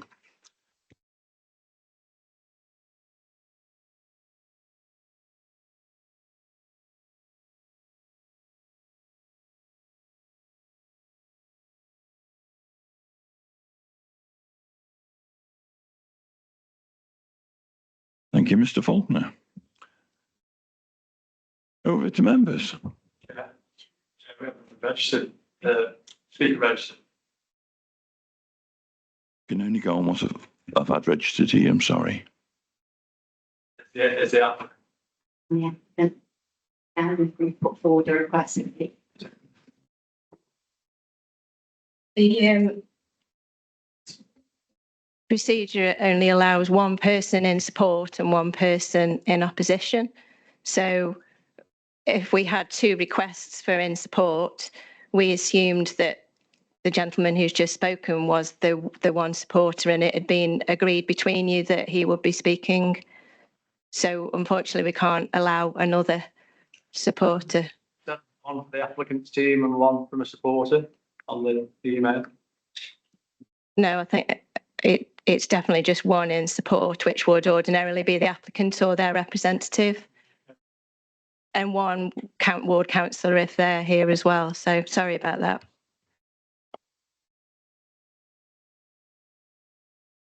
Okay, over to members. Councillor John Williams.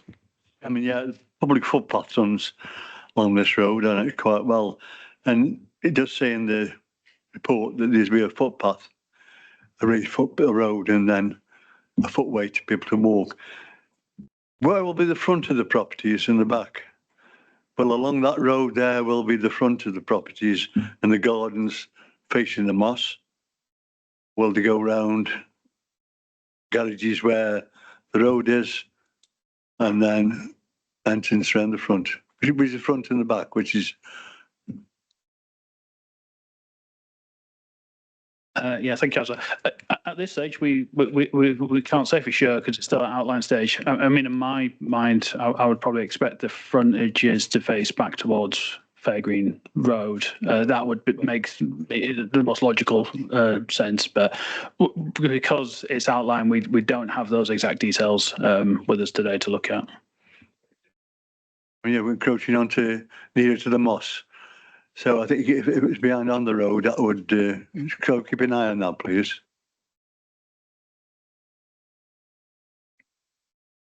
Councillors wishing to speak? Councillor Sweeney. Thank you, Chairman. As you know, my eyes are shot.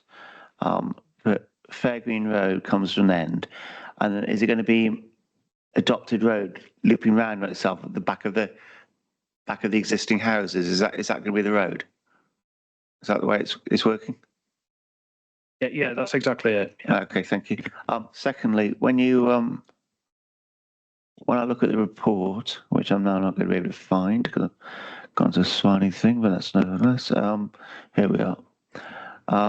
It says something on here. If I can find the thing, it's like the beginning, of course. Sort yourself out, Stephen. It says on here, the site is situated beyond, but adjacent to the village envelope of Baldwin's Gate. How important is that? The fact that it actually is outside the village envelope. Might be next to it, but it's outside it. So where do you draw the line? How does that exactly work? Thank you.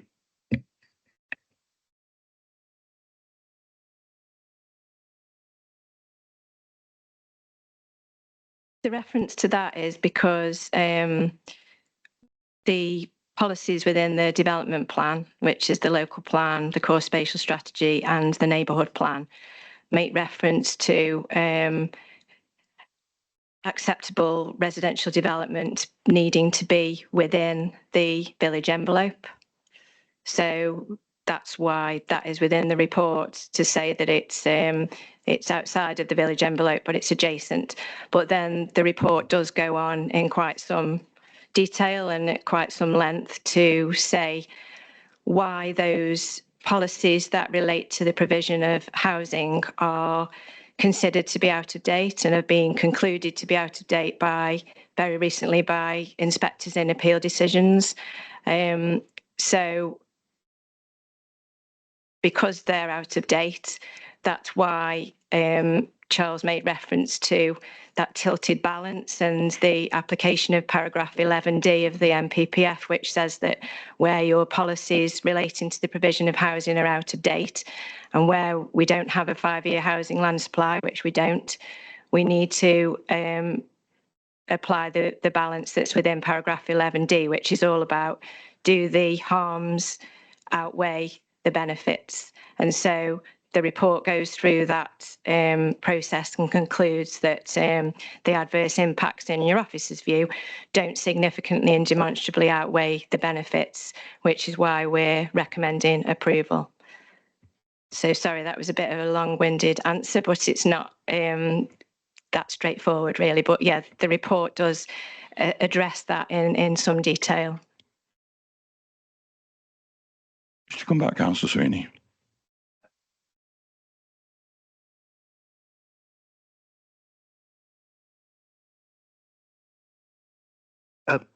could one of our officers remind us, or perhaps in my case explain, what is meant by an area of landscape restoration, and what weight should the committee attach to that title when considering this application?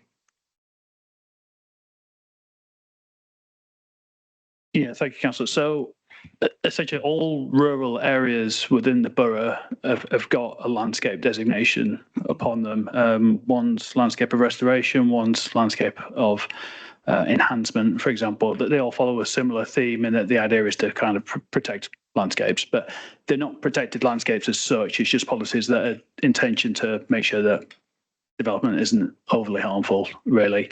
I mean, they go along with the basket of policies. These are actually from the old local plan back in 2011. So to be honest, the amount of weight we can give them is very limited at this time. And they are quite subjective by nature of the wording as well.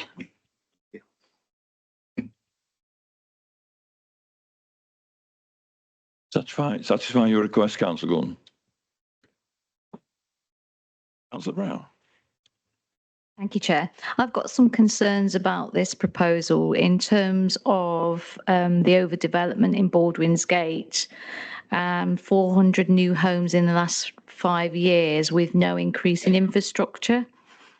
We're also told on page 57 that the scheme will help improve the diversity of the housing options. Well, obviously it's too small for there to be a social housing element. So could officers explain how it would help diversify housing options in Baldwin's Gate, please?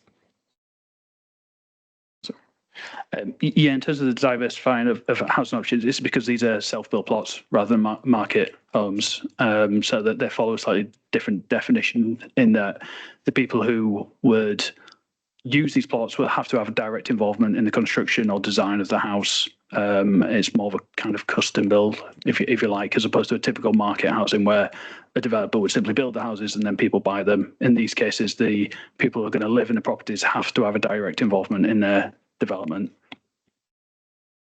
Just to clarify, sorry, before you come back, that the reference that you made there on page 57, that isn't the view of your officers necessarily, or it's certainly that this says the supporting letters note the following points. And the first point there is that the scheme will diversify the housing options.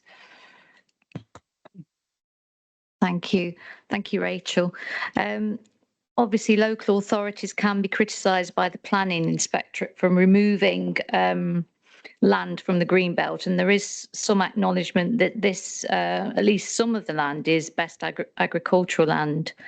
So they're all factors that we need to consider, because if they are self-built, I'm guessing that, you know, they will not necessarily meet local need in terms of they could be 4-bed executive homes that are built, you know. So we've got to consider all that, haven't we, in terms of meeting local need and what's required. So I just wanted to make those points.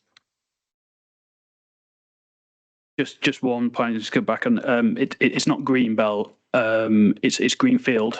Green belt's a slightly different designation, so it wouldn't result in any green belt loss.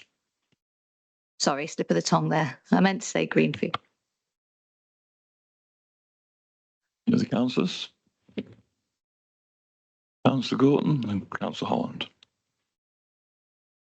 Thank you, Chairman. Just really referring to page 50 of the report that's been circulated in advance of the meeting. Statement in the report that the site is not directly adjacent to the wetland site and is separated from it by a strip of agricultural land. Now that strikes me as being quite important. So could we have a few more details about this strip of land, its size, and really how robust it would be in the officer's view to protect the wetland site? Yeah, that's right. So it's easiest explained on the drawing in front of us. So the red line on the southern edge of the location plan, that denotes the boundary of it, and then the green hatched area, that's the Chalton Moss site. So at its closest point, I think you're looking at around sort of 30 metres approximately. So that is important, because obviously when you're taking into account things like hydrology, water movement, things like that, having that buffer zone that is made up of essentially unprotected agricultural land, which is of a low ecological value, does add quite a significant buffer there. So the previous applications which were refused go directly adjacent to Chalton Moss sites. So it's obviously a very different context. I think having that buffer, really lends significant weight, for the proposal, to be honest.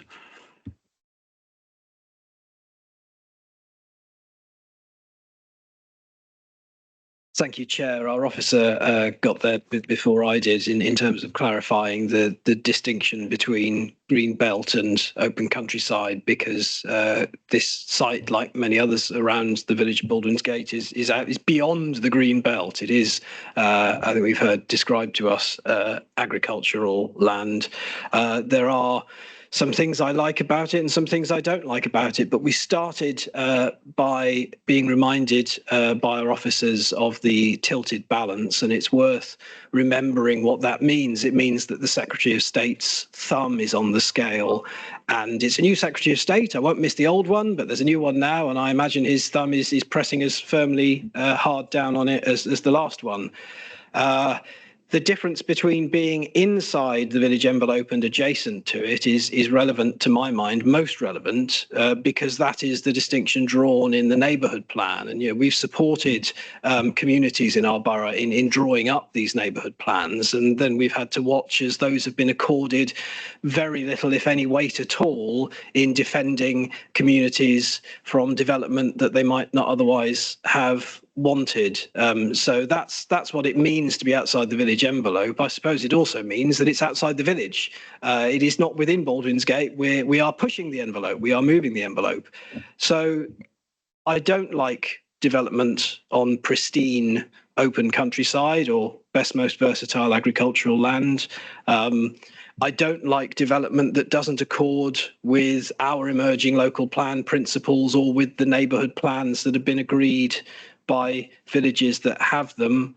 I do like self-builds as a concept. In my ward, it's been 90 years since the part of my ward was developed that included self-build plots, and they are some of the nicest places to live in my ward, and we are required by our own policy as well as national policy to make provision for self-builds.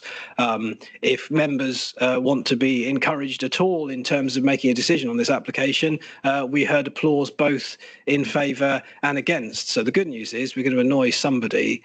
It is difficult for me, considering that the Secretary of State's thumb is on the scale, and if we were to refuse this application, it would undoubtedly, I think, be overturned at appeal because of the clear distinctions between this and the previous applications for the site. I've been around long enough to remember them. I think we were right to refuse those applications. I think so long as our officers are correct in understanding when they say that they've looked into it and that the buffer zone is adequate and provides total protection to the ecological, to the moss and to the wetlands, I can't see a really secure reason for us to refuse this. So on that basis, Mr. Chair, with reluctance, but on the understanding that I've already prevented some housing from going ahead in our borough tonight, at least temporarily, I move the recommendations as printed. Thank you. Councillor Holland, is the councillor wishing to speak, please?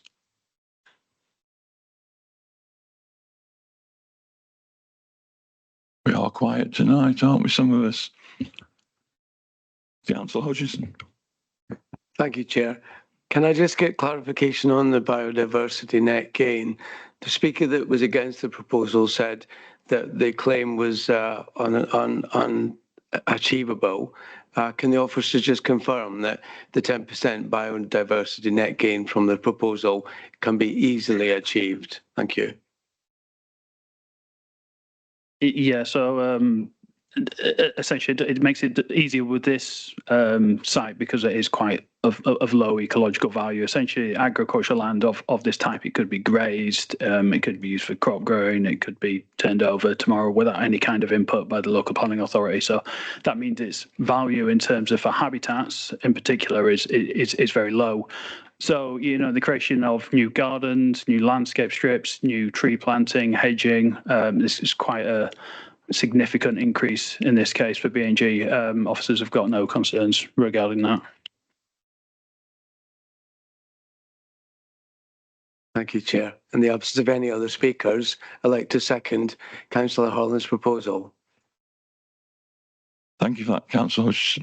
Councillor Dean. Yes, out of interest, is there a time frame on these new builds?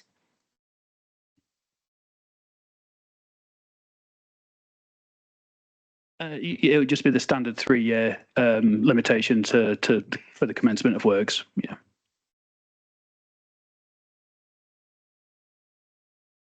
Councillor Holland again. I'm profoundly sorry, Chair. Councillor Hutchinson spoke and it reminded me that we haven't considered refuse collection.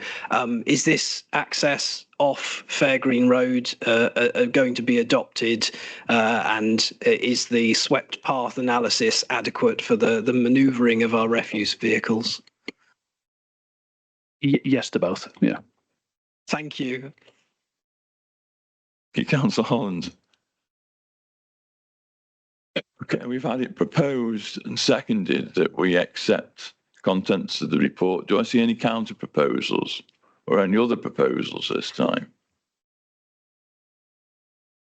And that's a negative. So we've had it proposed and seconded that we approve this scheme. Can I see a show of hands in support of this, please? Those against? One against.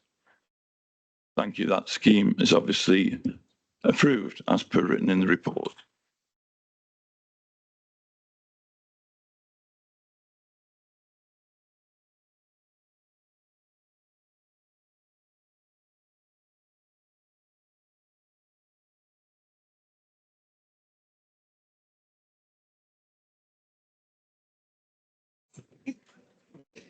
Just pause proceedings while we just empty the gallery of those that are wishing to leave.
Okay, moving on to item 7 on the agenda.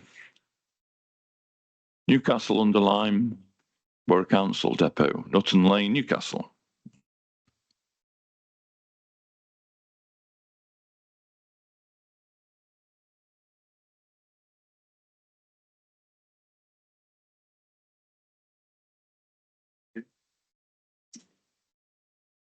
Thank you, Chair.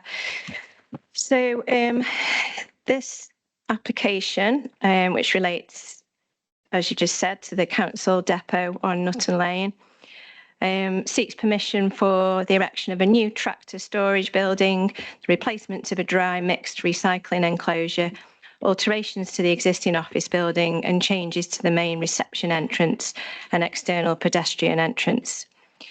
So see here the site plan, and the areas edged in red are the areas of the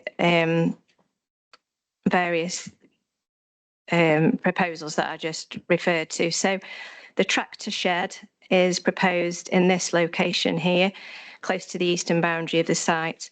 So the area is currently used for parking of vehicles and containers, and the building would help to rationalise the space and provide secure enclosed storage. The scale and design of the building is considered to be in keeping with the character and appearance of existing buildings at the site, and would be well screened from Nutton Lane by the existing storage shed, which you can see here. I have got some elevations of that, which I'll show you shortly. The proposed alterations to the pedestrian entrance route here at the north of the site include the repositioning of the gate entrance with an automated sliding gate and reused railings to close off the existing entrance point with new benches and planting. The proposal would enhance the site entrance and improve access arrangements and seating for staff. So the proposed alterations to the office, so this is the office element here, comprise new windows and doors, along with changes to the main reception entrance signage and enhancement to surfacing and railings. And then finally, the replacement of the dry mixed recycling waste storage enclosure. So this is the area here to the south of the site. It's required due to the current open site arrangement, whereby waste is blown about in the wind. Members may have seen reference to the fact that there was a fire there just a few days ago. I think that was to do with batteries being disposed of there. So the new enclosure will be positioned in the same location and would be a more permanent design with a canopy to cover and better contain the waste. The replacement enclosure would not have any significant impact on the overall appearance of the site. So just quickly to go through the details. That's the existing office building there, the various elevations, and this is the proposed. So it's difficult to see because the plan's relatively small, but it's also difficult to see because the changes are relatively minor. But you can see particularly there on that elevation that it's just adding additional fenestration and doors to the proposal, and then that's the proposed improvements to the entrance to the building. And that there is the proposed tractor storage shed. There's some images of what the building will look like. Pretty standard industrial type building. That's the dry mixed recycling storage enclosure. So you can see the structure there, relatively simple and low in impact. And then finally, just some existing photos of the site. So this is the office building where the changes are proposed to fenestration. That's the other elevation. That's the corner where the main entrance is. This is the site where the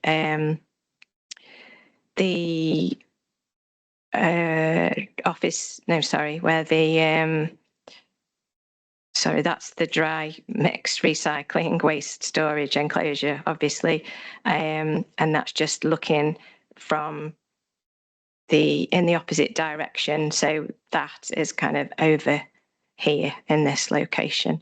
So that's looking towards Nutton Lane and the frontage of the site. So that's it. Thank you. You, Rachel. Over to members.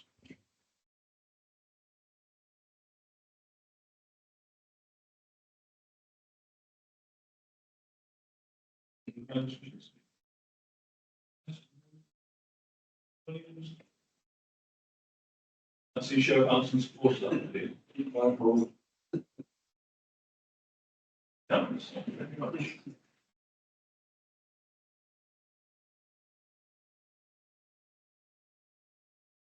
Item 8. Car park on Meadows Road, Kidsgrove. And just to remind members, if they haven't seen it, there's a supplementary report on this also included. Got this one. So.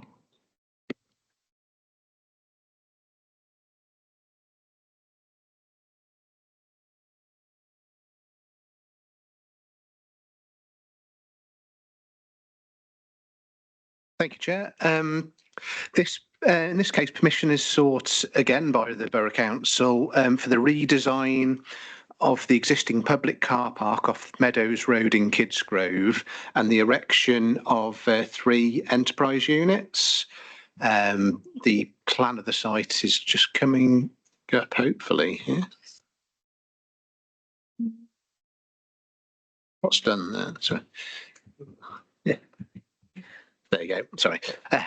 Members may recall that the Planning Committee approved an application in last year for a community hub building, new garage and the reconfiguration of the car parking area. And whilst this is still extant permission, the Borough Council has decided to consider alternative options for the site. It lies on the edge of Kidsgrove Town Centre with the new enterprise units providing what's classified as EG uses, which would either be offices to carry out an operational or administrative function, research and development, or industrial processes that would be suitable in a residential area. We have received some concerns from local residents and businesses regarding the potential impact of the units on the vitality and viability of the town centre. However, the proposed units would provide start-up units for small businesses or offices, and therefore they provide a different function to the main town centre uses within the centre, such as retail and service sector businesses. As such, officers do not think that it would have a detrimental impact on the town centre itself or reduce footfall or visitors to the town. Indeed, by providing an active use on this edge of town centre site, the scheme would in fact enhance the entrance into the town centre from this direction. There have also been some further representations suggesting there isn't a demand for the type of units proposed and that no consultation was undertaken by the council with local people, and that there are other premises within the town centre which are vacant and could be used for the proposed enterprise units. However, as set out in the supplementary report, the council has undertaken an assessment of need in the local area and consulted with existing businesses in the area as well, which has suggested there's a demand for enterprise units locally. Also, the existing vacant units aren't of an appropriate size to provide the proposed enterprise units, which I will show you in the image of here. Are sort of 3 small units, but they're sort of purpose-built units for the specific use. Given the above, it's considered the site is a suitable location for the units and would actually enhance the vitality and viability of the town centre.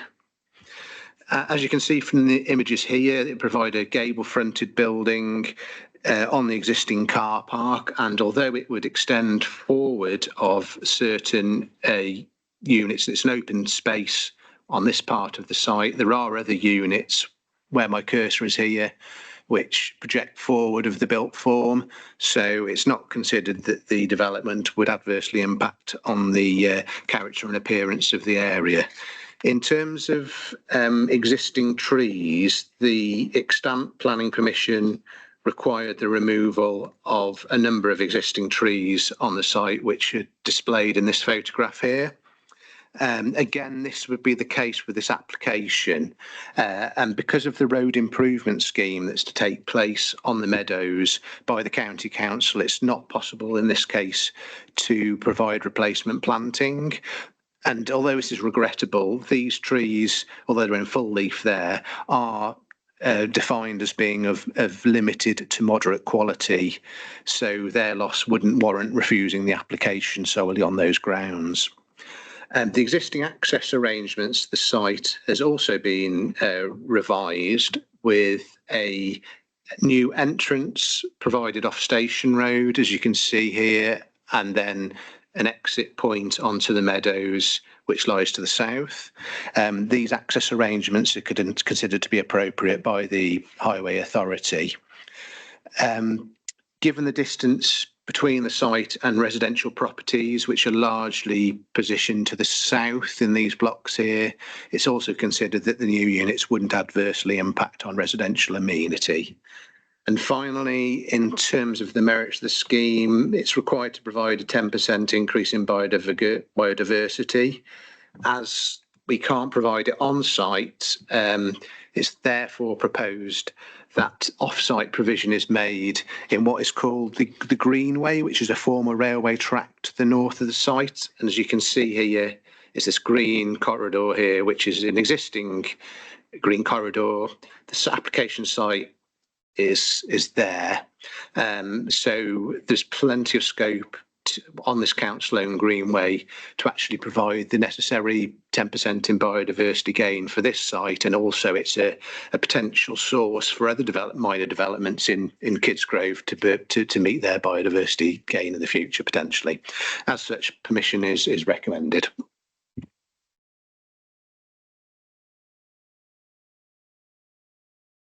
Tom, I have a speaker on this item who's an objector, Josephine McLean. Would you like to come forward, please? You've got 5 minutes to make your address. You may begin when you're ready by pressing the button. Yes. Hi.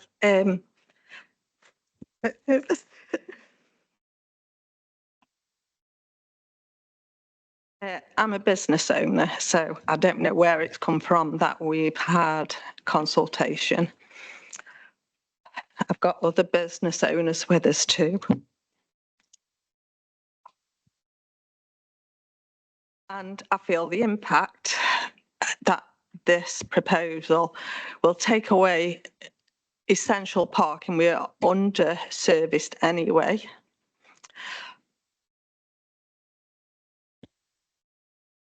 We're under-serviced and it will take away our livelihoods. It will affect local communities. We service the local community with health and fitness. Not just able people, the elderly who, if they can't park, they won't be able to come to us. Apologies.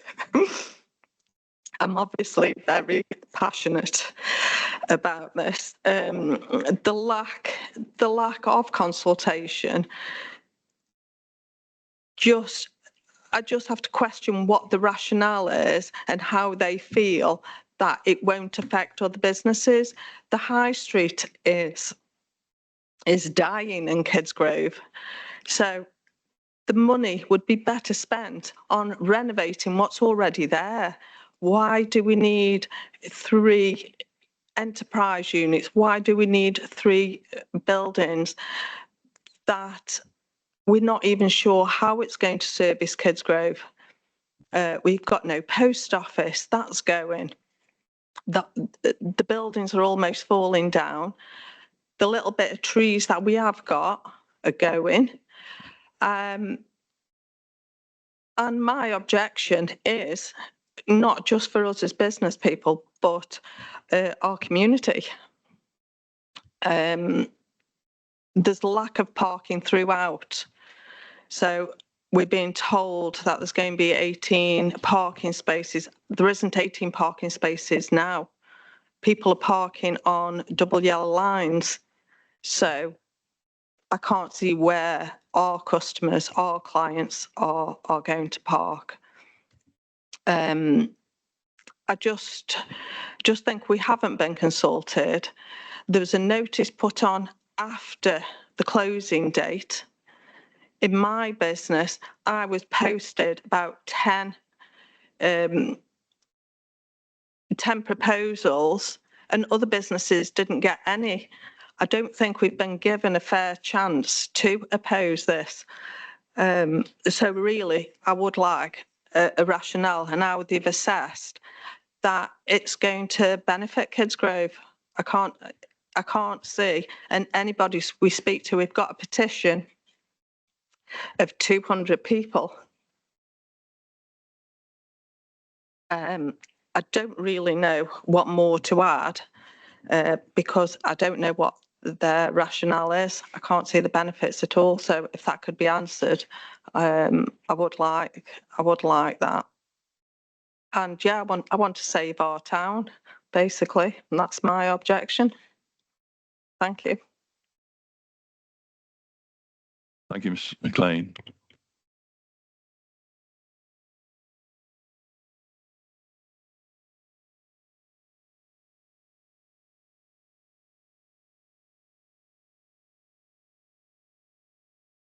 Over to members.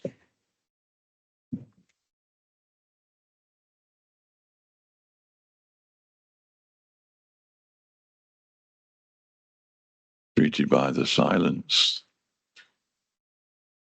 Councillor Holland. Me again? Why not? Could we ask a little bit about, so the context is the town deal, and I think all councillors on this committee will be on one or other of the scrutiny committees that have had a more aerial view of what's going on in this area. Can we have some clarity from officers about what we'd previously approved or what was previously planned for this site in comparison to what's there now, because that's relevant to us reaching a planning decision on, for example, the loss of car parking spaces, because if we've already approved a potential scheme that would have had the same impact on the traders or on the town centre viability, it would be considered unusual for us to reach a different decision on this tonight. But it seems to me that there is some clarity that could be given by officers on that. Thank you. Yes, in terms of the stamp planning permission, that was for a community hub building and then a garage building and then some reconfiguration of the car park. This proposal wouldn't result in a loss of car parking. Essentially, it's reconfiguring it. So currently not all of the spaces are marked out. It's quite an informal arrangement, whereas this is putting a more formalised parking area. So essentially, there are 18 spaces at the moment, so there isn't actually a loss. So they're still retaining the public car park on the site. It's just the only part of the site that's being developed is this section here. So as you can see, the parking area is going into the landscape strip as well. So that's extending the parking area. So as you can see here, there's some landscaping along this boundary, and then that extends down there. So they're actually enlarging the site to provide the same number of spaces, even though a small proportion is actually going to be buildings.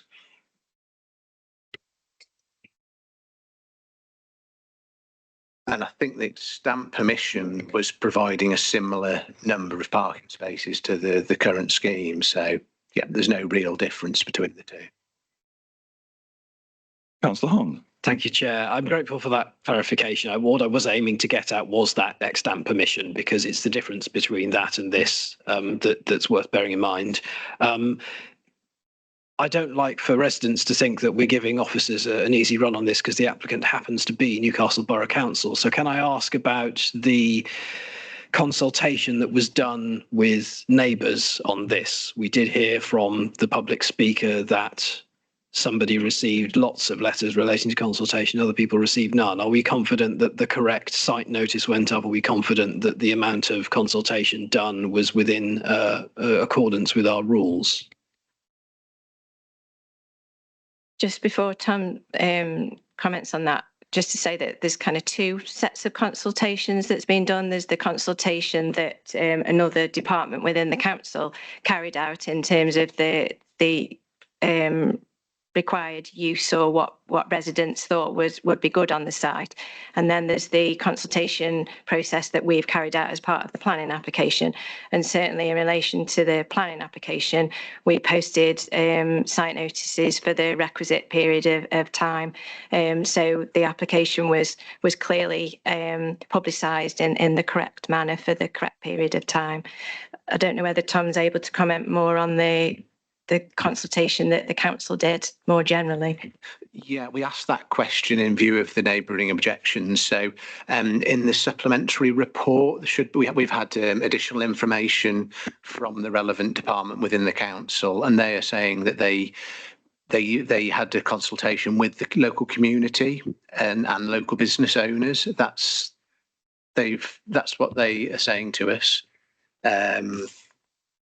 That exercise did take place, and it was determined that this type of units would provide an alternative use for the site, which provides a different offer to the town centre, because you're looking at enterprise units, not main town centre uses, really. So it was felt by the council, well, that department of the council, that there was a demand for that type of unit, but also that it would complement the town centre, and actually the two would work together rather than working against each other, essentially, because they're providing a different function. Let's I'm going to lose my business out of this, so I'll be like, I'm going to get something out of this, I'm going to speak.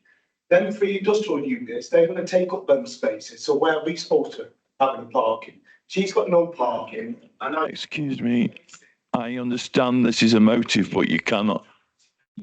You can. Excuse me. Excuse me. So what are we supposed to do? I'm sorry, but I'm losing my business. I'm saying something. Chance to make representation was before this evening, or you could have come and said something tonight.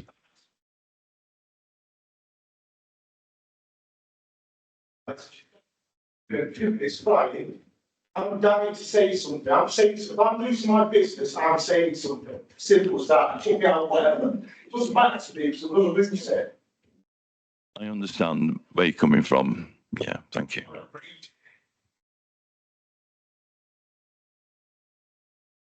Other councillors wishing to speak? Councillor Gorton, followed by Councillor Brown and Councillor Hutchinson. Thank you, Chairman. Just going back to the enterprise units, the report that we've had circulated refers to these units being used for low-key purposes. Could the officer explain what low-key purposes actually mean? And would they be of any inconvenience to residents and other business users?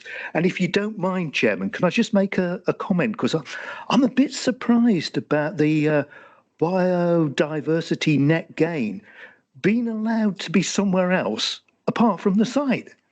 I know there's some government thinking around changing national planning law to enable that, but it just seems very strange to me that you're allowed to do that and it counts. Thank you.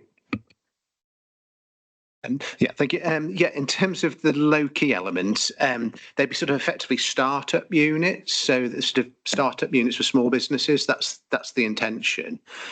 So the likelihood is they're going to the type of use which is permitted within class EG of the use classes order is only sort of low-key small businesses which don't impact on residential amenity. So it's that sort of low-impact use that we'd be looking at.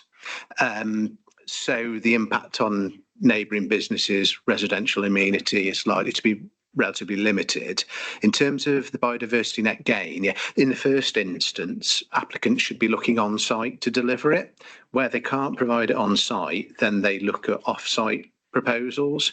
So this is pretty, when it can't be provided on site, this provides, you know, quite a good option, considering it is very close to the site. And yeah, if we can get lots of these type of schemes going forward, that's a way of achieving your BNG in an appropriate way in the local area, rather than just providing credits, you know, elsewhere. So that's the sort of thought process behind BNG. Yeah.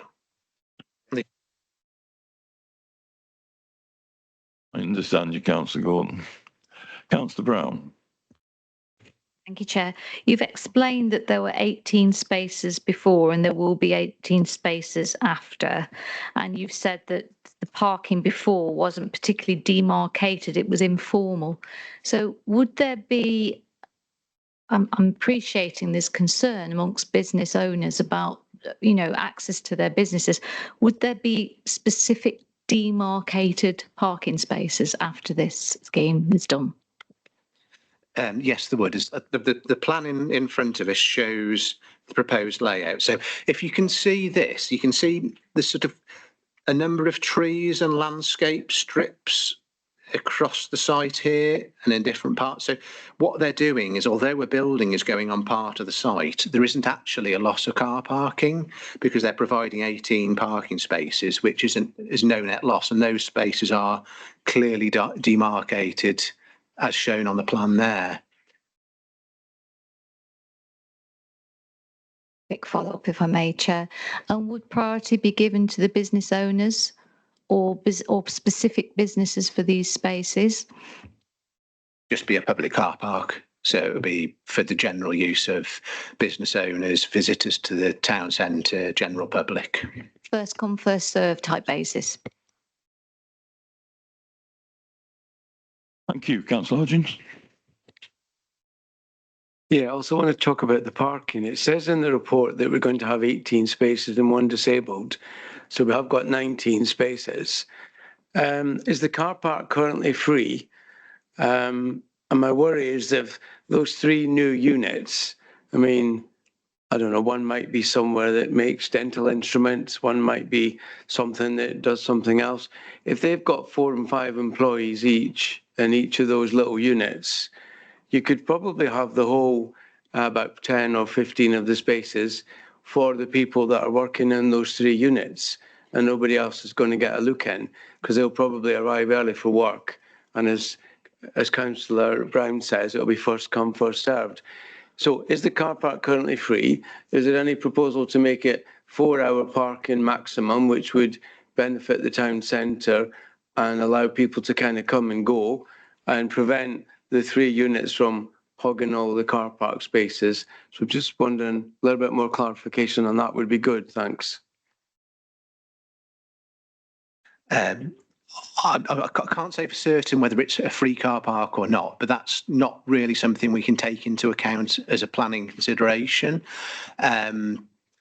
So yeah, it would be a sort of first come first served basis, the use of the car park, and yeah, you may get people parking on there from the industrial units, but equally you may get people parking on there from the town, using the town centre, other business owners.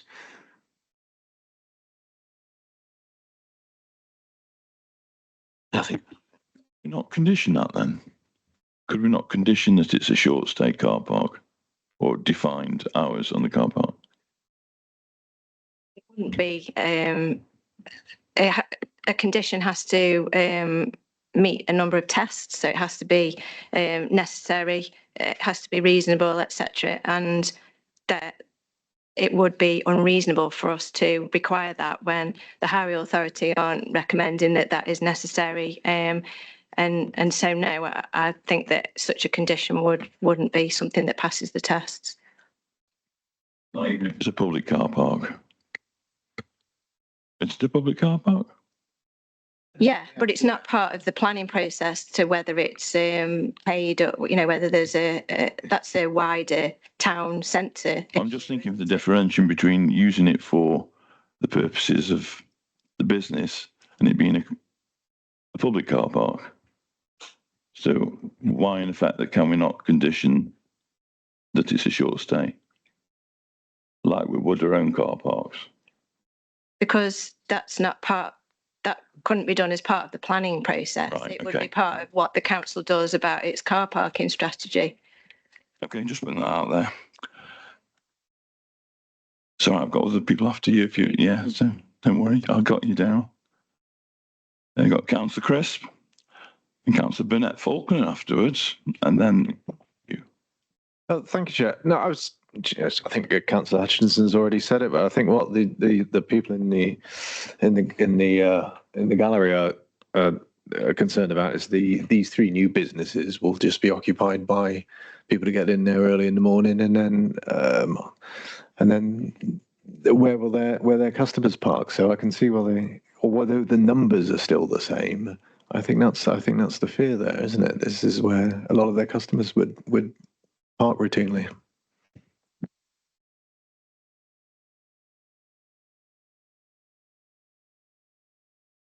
Councillor Burnett-Faulkner. Perhaps I can shed a bit of light on the car park. There is a sign up there and it says it's 2 hours parking. Nobody polices it. And people park on there in the morning instead of parking on the railway station, and they're there all day, every day.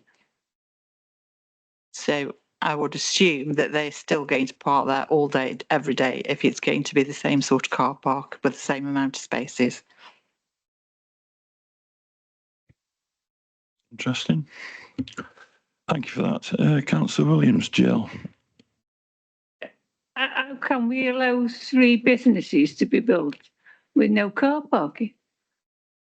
I mean, we've talked about car parking for properties and housing. How on earth can we allow 3 businesses to be on with no car parking?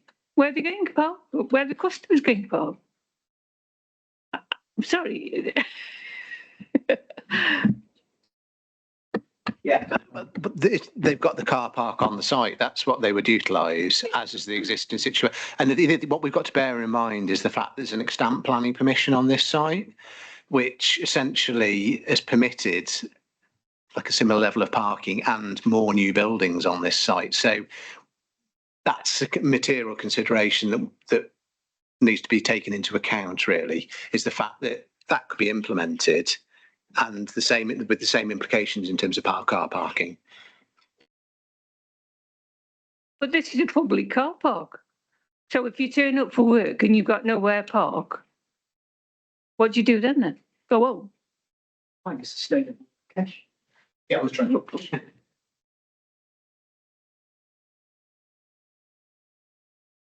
Any other councillors wishing to speak or make a proposal? Councillor Holland. Only to reiterate what our officer said, there is extant permission on this site for a more substantial development. And my recollection is at the time, members of this committee supported it unanimously, unless anyone remembers differently. Yes, there are objectors here tonight. Yes, they are passionate, and I think their concerns are worth bearing in mind from a car park management perspective. I'm not sitting a million miles away from the Deputy Leader of the Council. I'm sure he's heard everything that's been said tonight, especially by the local ward representative, who has indicated for us how that parking ought to be enforced by this authority's other departments. When it comes to planning, it's very difficult for me to sit here tonight and to vote against this application when I and others voted in favour of the community hub that would have developed a larger proportion of this site. So on that basis, Chair, I move the recommendation. Thank you, Councillor Holland. That's a seconder. Councillor Brown. Not to second, Chair, just to ask for clarification of the date of the exam permission, because some of us are new to the committee and it would have been before their time, presumably. Yeah, it was at some point in 2024. It was the 31st of January, 2024. Thank you. So we've still got a couple of years. It's got 3-year permission. Yeah. Yeah, that's before my time, and I'm guessing other people on the committee. Any other councillors indicate wish to speak, please? Okay, so we've had a proposal to accept the report on the recommendations outlined in the report. Do I have a seconder for that proposal? Councillor Burnett-Faulkner. Do you see any other counter proposals? No, in which case I'll take that proposal. It's been formally proposed by Councillor Holland and seconded by Councillor Jill Burnett-Faulkner. Can I see a show of hands in support of that, please?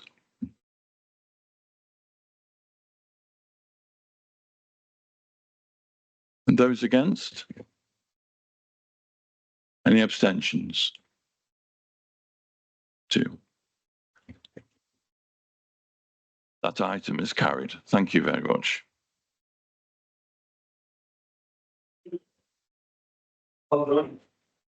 There's banks people, honestly, it costs the fucking over here.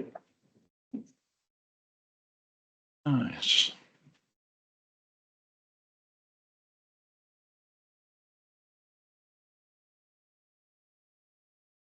Brings us on to agenda item 9 on the report, land north of Mucklestonwood Lane, loggerheads. Yeah, thank you, Chair. So this application seeks outline permission for one self-built dwelling with all matters reserved save for access on land to the north of Mucklestone Wood Lane in Loggerheads. So here's the location, which shows that the highways to the south and the main part of Loggerheads beyond that. To the north of the site is a single agricultural building.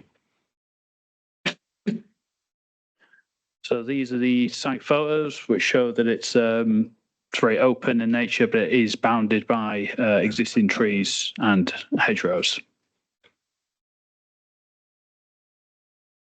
These are the photos from the access point. So these are essentially the visibility display photos.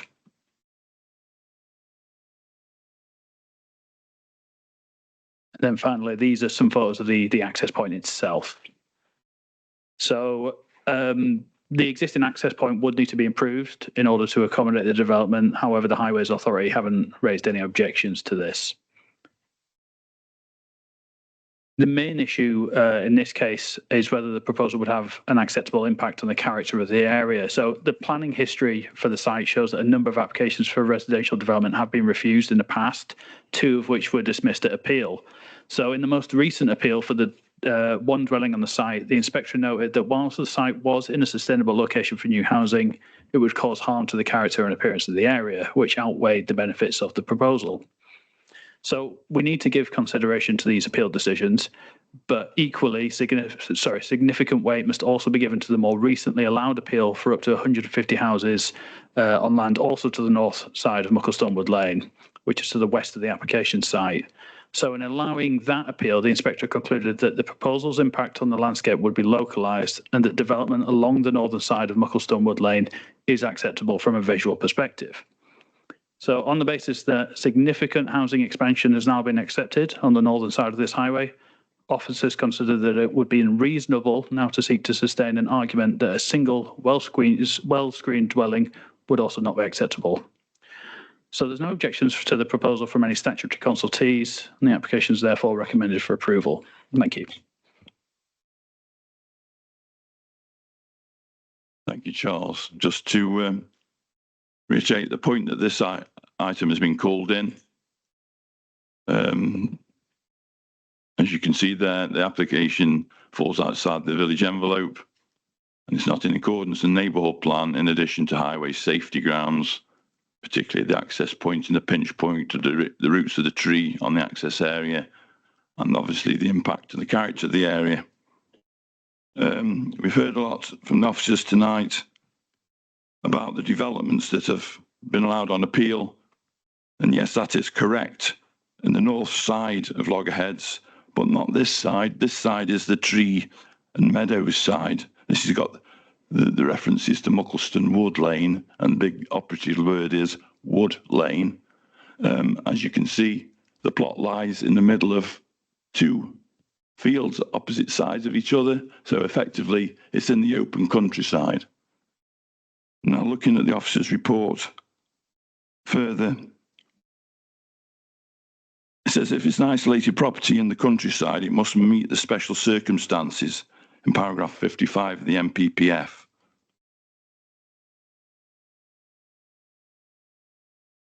Having read this and looked at the MPPF, I don't think this does. I think having that weight to the previous denials for applications on this site, particularly from 2 inspectors, about the character, the actual location, I think we ought to bear in mind that this is a character that nothing's changed since those 2 appeals.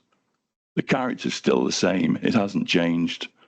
And just because there's multi-applications elsewhere in Loggerheads, it's not a carte blanche to argue for one property in open countryside in Mucklestone Wood Lane. Over to you, councillors.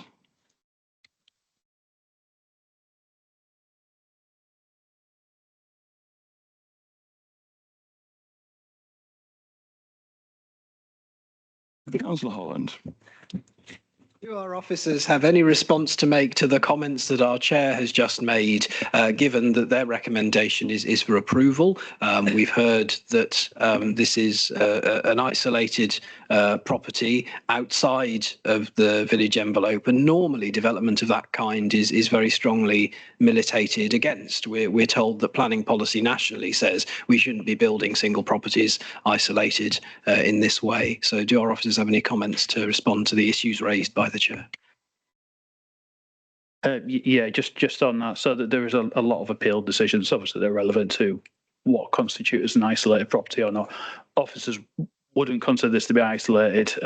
It is adjacent to an existing urban form. It would need to be a greater separation distance from that form in order for us to say it is a truly isolated dwelling. So on that basis, we wouldn't then apply the requirements of paragraph 55, which obviously talk about what exceptions should be made, such as agricultural workers' dwellings, for example. We don't think that criteria is applicable to this case. With your permission, Chair, in relation to very special circumstances, are we looking at this as an application that requires special circumstances? It is simply being recommended for approval based on policy and the previous appeal outcomes of which we are all, I think, aware in the near vicinity. It's certainly the latter, yeah. How, officers, does it relate to the other proposed development in the area? You'll forgive me because at this point of the evening, it's been a long night. We know that there are other properties either in progress or seeking permission in this part of the world. Is this site directly next to a development that's going to be forthcoming in the future, thanks to one of these marvellous appeals, thanks to the Secretary of State's thumb, as I might say? No, it wouldn't. There's no development proposed directly adjacent to the site. So the 150 homes is admittedly further to the west, which probably goes beyond what you can see on the location plan there, certainly. You do have sporadic kind of dwellings further to the east, which you can see on the Google Maps images there, which already exist, but they've been there for a number of years. Obviously, they aren't subject to recent approvals, anything like that. So no, there isn't anything adjacent to it, but we do have to give a small amount of weight as well to the fact that it is slightly different. It's not as open as the other sides to the west and east. It is quite well screened as well. And part of the proposal doesn't suggest that any of those trees need to be removed from the boundaries. So it does have an element of being well screened. Can I also clarify then, in terms of highways safety report and the obviously the call-in request from my fellow councillor has talked about the safety. That's an unlit part of the road. There's no lighting across that road, and also there's no pavements either side. What are pedestrians supposed to do? Dive for cover as the cars come? And I'm saying that that's a safety issue. Would you agree? I think I'd just refer back to the comments from the Highways Authority who don't raise any objections. I mean, I accept it's unlit, but again, we have the appeal, which for 150 homes, quite close. So it's quite difficult to say that a single dwelling, the traffic movements from that would be worse than that, really. So. Yeah. Notes mention the word safety.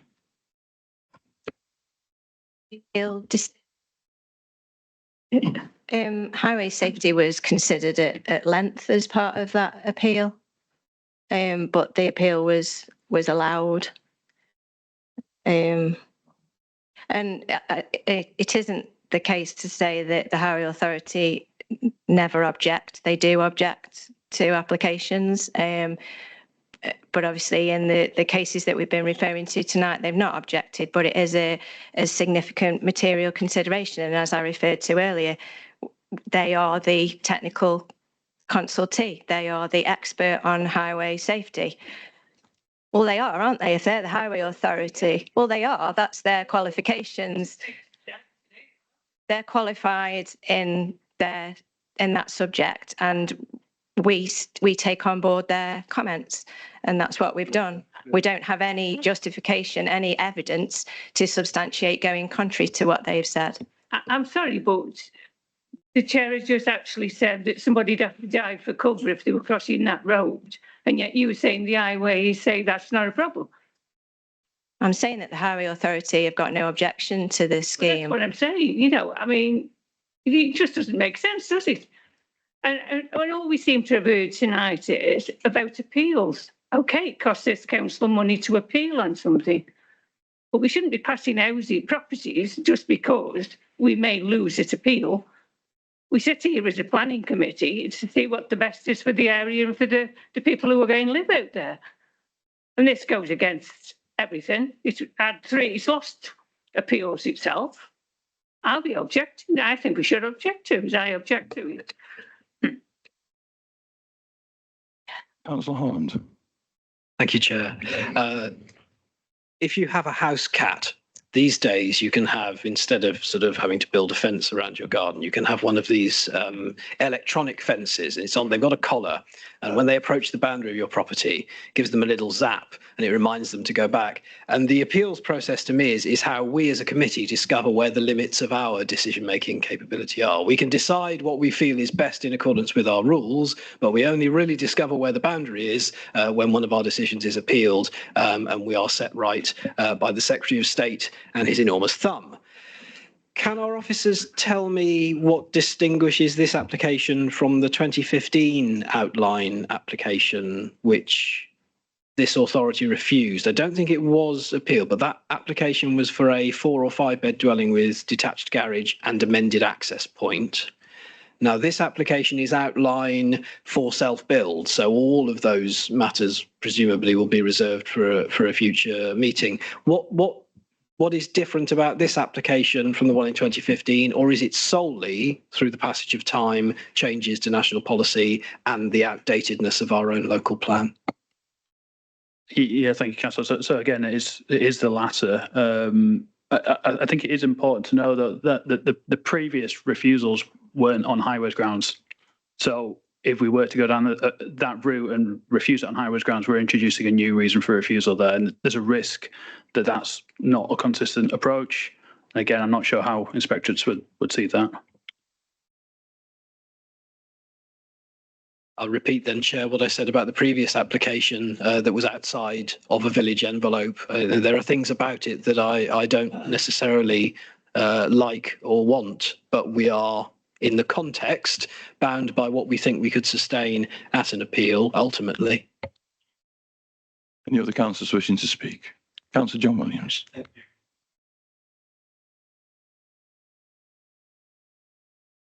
Given the wide knowledge of the local zone, we've had road calling into the east, Wildlife Farm development, and then we've got Wildlife Farm, and that goes to Woody Dairy, or and certainly the planning committee for many years, you can see that part of London has been developed right across from the Tag Road line, right from the left across to the Woody Dairy. It's headed down to where we are sitting here. The planning committee, and everyone is so. If we consider the issue of an application, which is a bit, where do we make a stand? We've got to have good reasons for refusal, and then the good reasons for refusal was what the officers plan that refused this on application when it came planning appeals officer. And so I think we should refuse it. Graham Tower refusal. Councillor Williams. Any other councillor wishing to speak? Councillor Sweeney. Thank you, Chairman. Sort of, somebody doesn't sit on this committee very often. I mean, surely if this gets allowed, then next week the next section comes in for a planning application, then the next section, then the next section, and you've got infill all along that road. Surely if you set up precedent, say you can build a house here, then you can build a house next door to it, you can build a house next door, so on and so forth. Am I being unfortunately naive? Thank you. Yeah, thank you, Councillor. So, I mean, I've probably said this a few times, but every application is supposed to be assessed on its own merits. But I think to some extent that the appeal to the west has already set a precedent for development along that northern edge of the highway. So I think it's difficult to argue with such a large residential development that this one wouldn't be acceptable. But you know, again, this site is slightly different to the fields to the west and east. It is well screened. The other ones are open agricultural fields. This is a little bit more secluded than that. Councillor Hutchinson. Thank you, Chair. I'm just concerned when the Chair earlier on said that there wasn't a pavement on this road and everybody's got to dive for cover when the cars are coming along. Now on page 86, it says a basic indicative site plan has however been submitted with the application. I'm just curious to know where the people are going to put their bins. You can't put your bin out on the road. That's going to make the road even narrower than it already is. So is there any indication on where they're planning on putting their grey bin, their blue bin, their gardening bin and so on? Or are they planning on leaving them in the middle of the road? Thank you.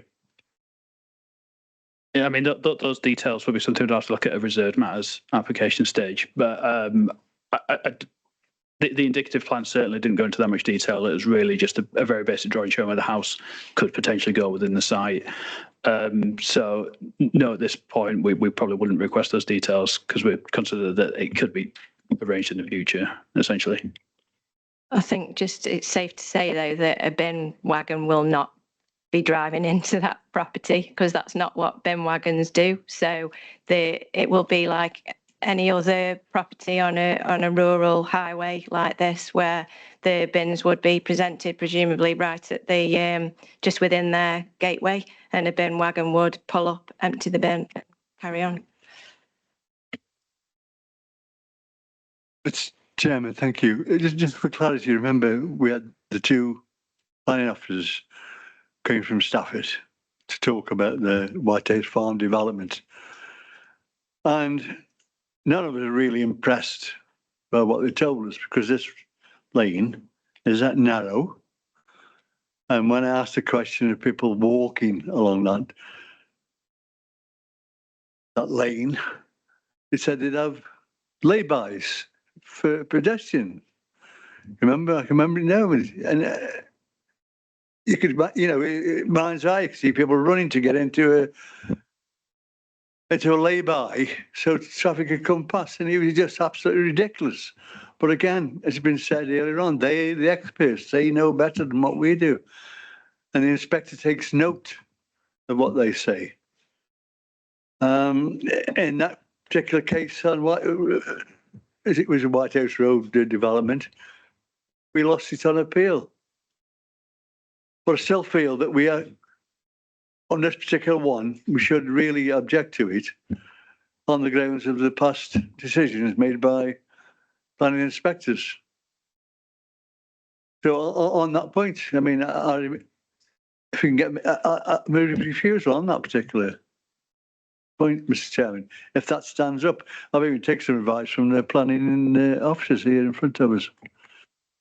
Thank you, Councillor Williams. Any other councillor wishes to speak? Councillor Holland. I think we've heard Councillor Williams propose refusing this application. I disagree. I think we're on a hiding to nowhere with it. I hesitate to say who was in government in 2015 and 2017 when there were two appeal decisions that were in this authority's favour when applications were refused. My guess is that the current government, and I forget again which party they are, would be probably presiding over a regime that will allow this. That's what our officers are telling us.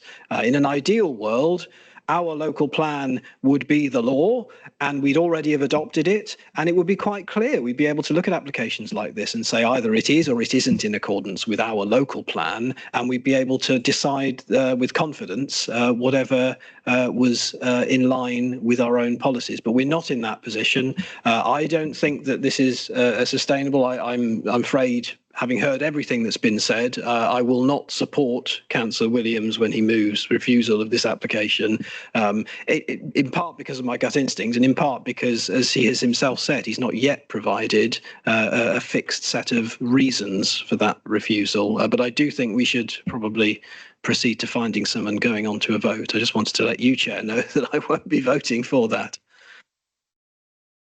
Thank you, Councillor. Can we refuse things on common sense? Persevering Councillor Holland on about political when we're sitting here as a planning committee locally and we can get something done.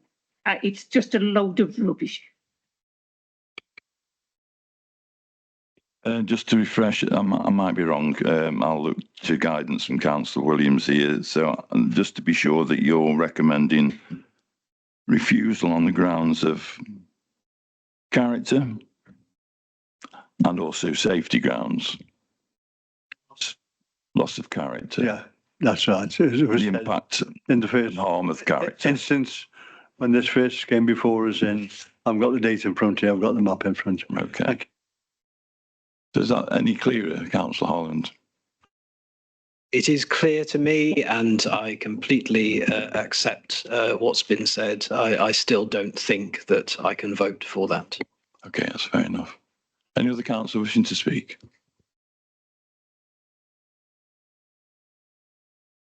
So we have a proposal to refuse.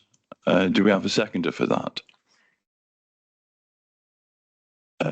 I'll take Councillor Brown just for a bit of neutrality to second Councillor Williams. Do I see any counter proposals? So we'll vote on this one first, pending any other proposals that come first. Can I see support of hands, please, in support of refusal on the grounds of harm of safety of the access arrangements of the site, and also the harm and character and form of the area and nature, in line with the two refusals that were there before by Her Majesty's inspectors. Can I see a show of hands in support of that, please? I shan't be voting on this. You keep your hands there, too. Those against?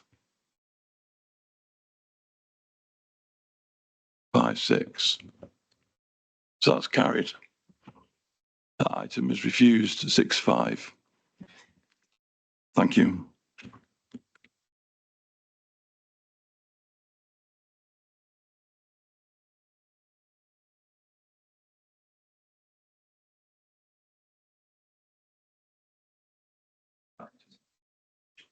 Then on the agenda, this is Clayton Road, 35 Clayton Road, Newcastle-under-Lyme.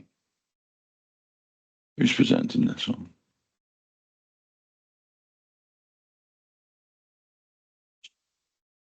Thank you, Chair. This application seeks permission for the redevelopment of 35 Clayton Road to provide a pair of 3-bedroom, 2.5-storey semi-detached houses. The outline of them can be shown here. So it involves the demolition of the existing building, which is currently on the site, as you can see here on the photographs, has consent for demolition, although it is still in situ at the current time. Pedestrian and vehicle access to the new units and their associated parking, which is shown on the plan here, will be through the adjacent residential home, which is known as Brookfield House, which lies here. These parking spaces have already been constructed for the use of number 35 and form part of the planning approvals for the construction of the residential home at Brookfield House. And you can see on here, these are the existing spaces we're talking about. So there's 4 parking spaces here, which have already been constructed, were to be used as part of the original planning permission for 35 Clayton Road, and are proposed to now be used for the 2 dwellings which would replace the existing building. Although residents of Brookfield House have raised concerns about the shared access arrangements, this has already been established, as already said, through the original consents for Brookfield House. Moreover, the current application is unlikely to generate an intensification in the number of vehicle movements into and out of these parking spaces when compared with the former use of number 35 as an office. Residents of Brookfield House have also requested that a condition is imposed preventing occupiers of the new dwellings from utilising the adjacent car park, which forms part of the adjacent premises. However, this proposal would provide appropriate parking provision for the proposed development, applying the council parking standards, and therefore such a condition is not considered either necessary or reasonable. Further concerns have also been raised by residents that parked vehicles on Clayton Road are restricting visibility for drivers emerging from that site, and the approved visibility displays for Brookfield House are not being enforced. However, the Highway Authority is satisfied that the appropriate visibility displays are provided at the site access for vehicles emerging from the shared access for Brookfield House and the current proposal. Given the above, it's considered that the proposal would provide safe and suitable access to the site, and in terms of other considerations, the design and scale of the proposed dwellings are considered to be appropriate to the location. You can see a street scene view here on the screen. So the properties concerned are these two here. So as you can see, there's this gradual step up as you go along the street, with the existing residential home being a substantially larger and more bulky building.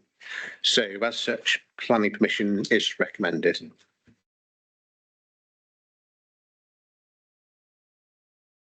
Thank you, Tom. I believe we have a speaker on this item. As a supporter, Mr. Robert Gaskell. Would you like to come through? 5 minutes to make your case, Mr. Gaskell.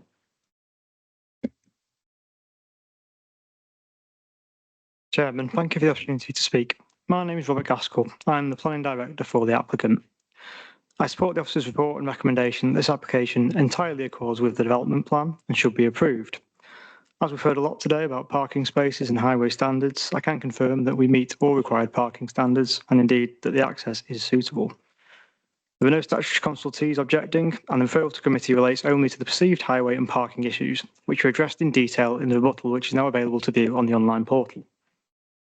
The criticism made of the access relates to the ability to safely access and egress onto Newcastle Road. The application does not seek permission for a new access. It relies on the existing approved access to Newcastle Road already constructed to serve Adlington's successful retirement community Brookfield House, which opened in September 2024. As such, the access has been in use for a year with no accidents recorded and no issues raised to ourselves in terms of its safety. That permission also required 4 spaces to be provided for number 35 Clayton Road in the event that it was to be subsequently developed or to be returned to its previous office use, which ceased in 2018. The site has lain vacant since. The car park management strategy approved under a discharge condition application on the original permission confirms that these spaces are reserved solely for the future use of number 35 Clayton Road. I.e., if these spaces aren't provided and used for number 35 Clayton Road, we will be in breach of the planning permission next door. As such, the key points are no new access or parking spaces are actually proposed. This is utilising something that is already there and has been deemed acceptable. The vehicle movements would likely be no greater than when the building on site was actually in use as offices. And regardless of a decision on this application, the 4 spaces remain available should number 35 come forward for alternative use under permitted development.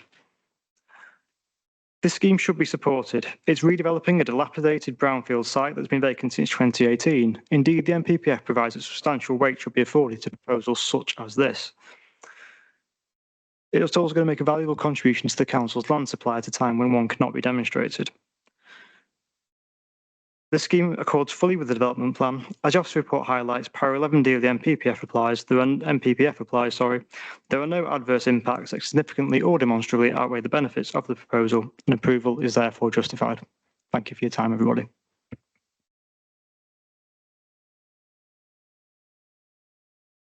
Thank you. Over to you, members. Councillor Holland. Two declarations to make. The first is that I am one of the councillors that called the application in. The second declaration is that I live very nearby, although not close enough for this to be a personal or prejudicial interest. I have been contacted by a number of residents who have raised objections to the proposals. I think the representation that's come from the applicant's director, rather. I know there's been a correction to the identity of the applicant in our supplementary report tonight. The focus that I would like to lay onto this is that access. I was around in 2017 when we last looked at that access, and I did not vote for the development that was approved at the time on the basis that I thought it was dangerous. The red-edged curtilage that's indicated on the plans in front of us includes that access. The site which will be developed is a lot smaller. So before I get on to talking about the access, I will refer to concerns that have been brought to me about residential amenity. The property that's there, the Victorian property number 35, was previously on a much larger plot.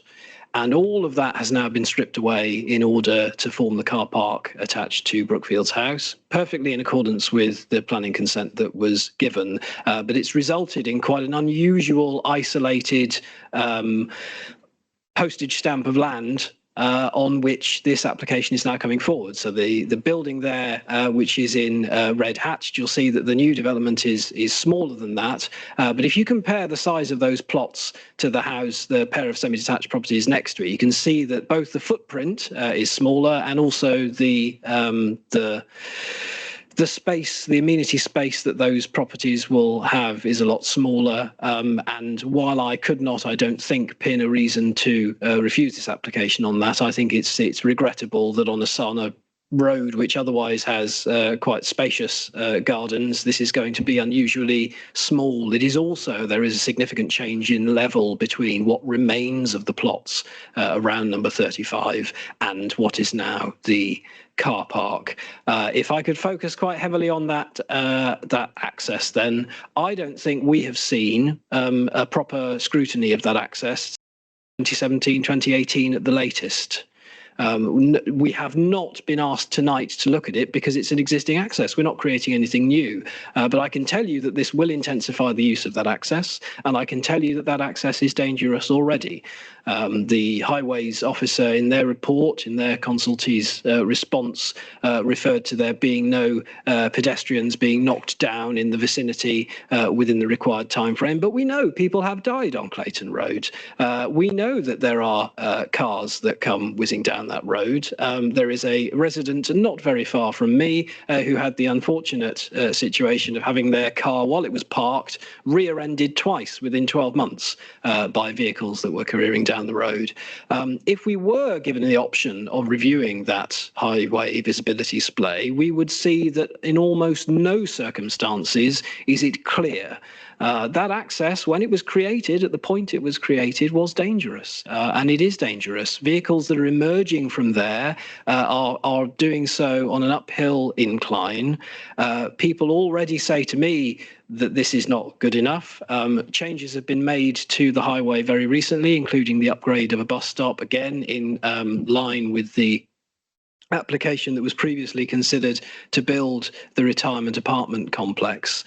One of the things that I think makes it worse at the moment is that the hoardings are still up. So that property that's boarded up, number 35, has a hoarding around it, and that hoarding will come down. But have a look at the boundary treatment that is proposed for these two properties.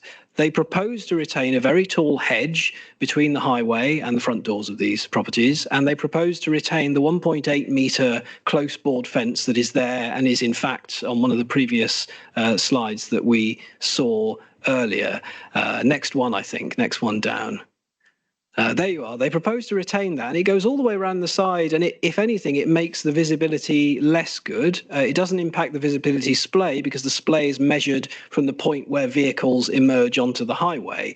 But it is not possible, as it is in some junctions, for vehicles to have confidence as they approach that junction to know that it is going to be clear. And frankly, the highways officer, I know it's a theme we've considered before, even at this meeting, the highways officer has not really done a very good job of assessing the situation that is there. I think it is already dangerous. I think this will make it worse. You may say that it's de minimis. It's a very small change, but it is a change. It's going to be increased use of that junction. It's going to be more competition, more cars that are going to be using it. The highway visibility display is in fact almost never completely free. As I came to the meeting tonight, there was a large Traders white van parked just to the north of the bus stop where it now is, and therefore it is very difficult for me to vote for this with confidence that it is going to be protecting the amenity of the people who will occupy the future dwellings there, and also the amenity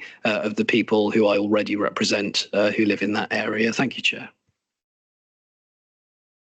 Thank you, Councillor Holland, for your in-depth analysis of the area. Thank you. Very helpful. Any other councillor wishing to speak, please?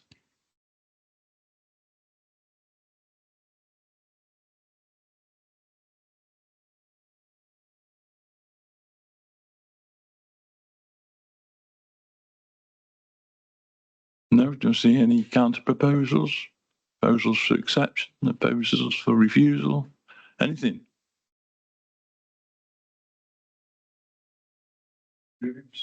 Okay.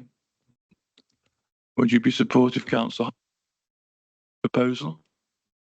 To second what proposal? That we refuse on the grounds of access? You would like to, I think he's moving the Oh, right, okay. I misread that then. Sorry, Councillor. I've not made an ally in Councillor Williams given my comments on the previous application, but I know that he considers every application on its own merits, and I hold it not against him, but I will not be supporting this. We'll see a second to Councillor Williams. I'll second it, Chair, because I think if we're actually doing something positive on parking, I think it's worth seconding, to be quite honest. At least it's common sense, isn't it? Again, to refuse. To refuse.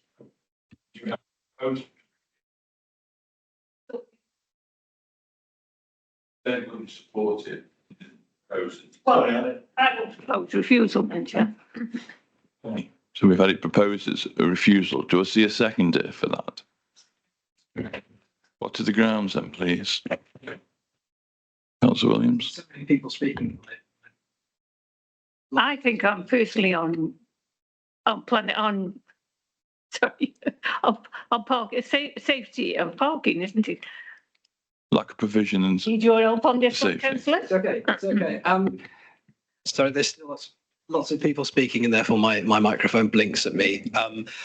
Having looked in detail at the application, the car parking provision has got to be considered adequate. I cannot sustain an objection on the car parking provision because we've had chapter and verse on how those spaces are already there. I don't think they look particularly well in relation to where the property is going to be, which is behind that close lap fence.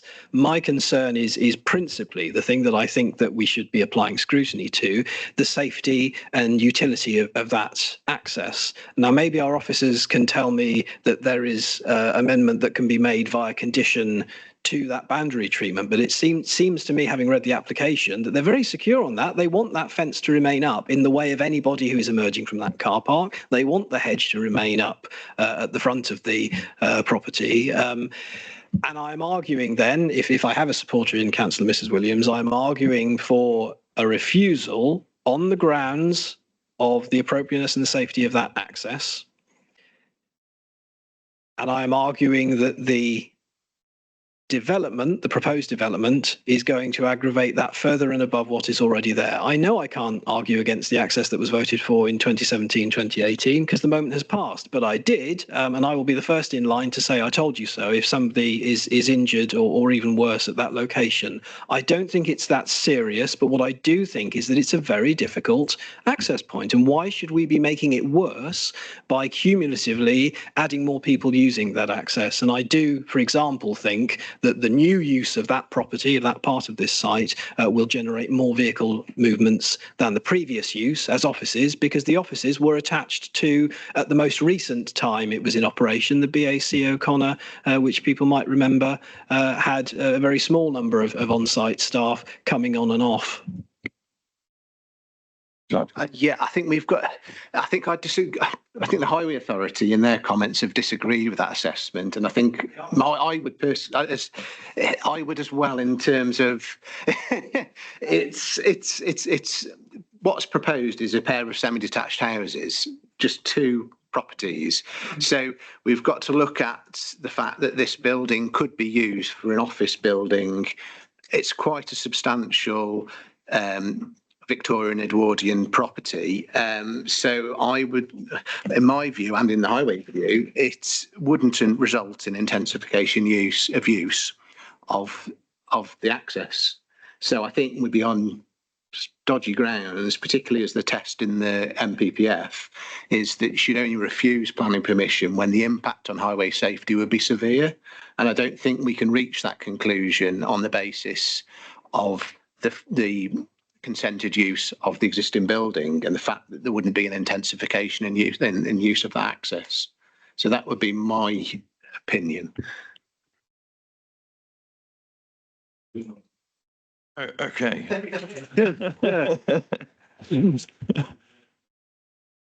Councillor Williams.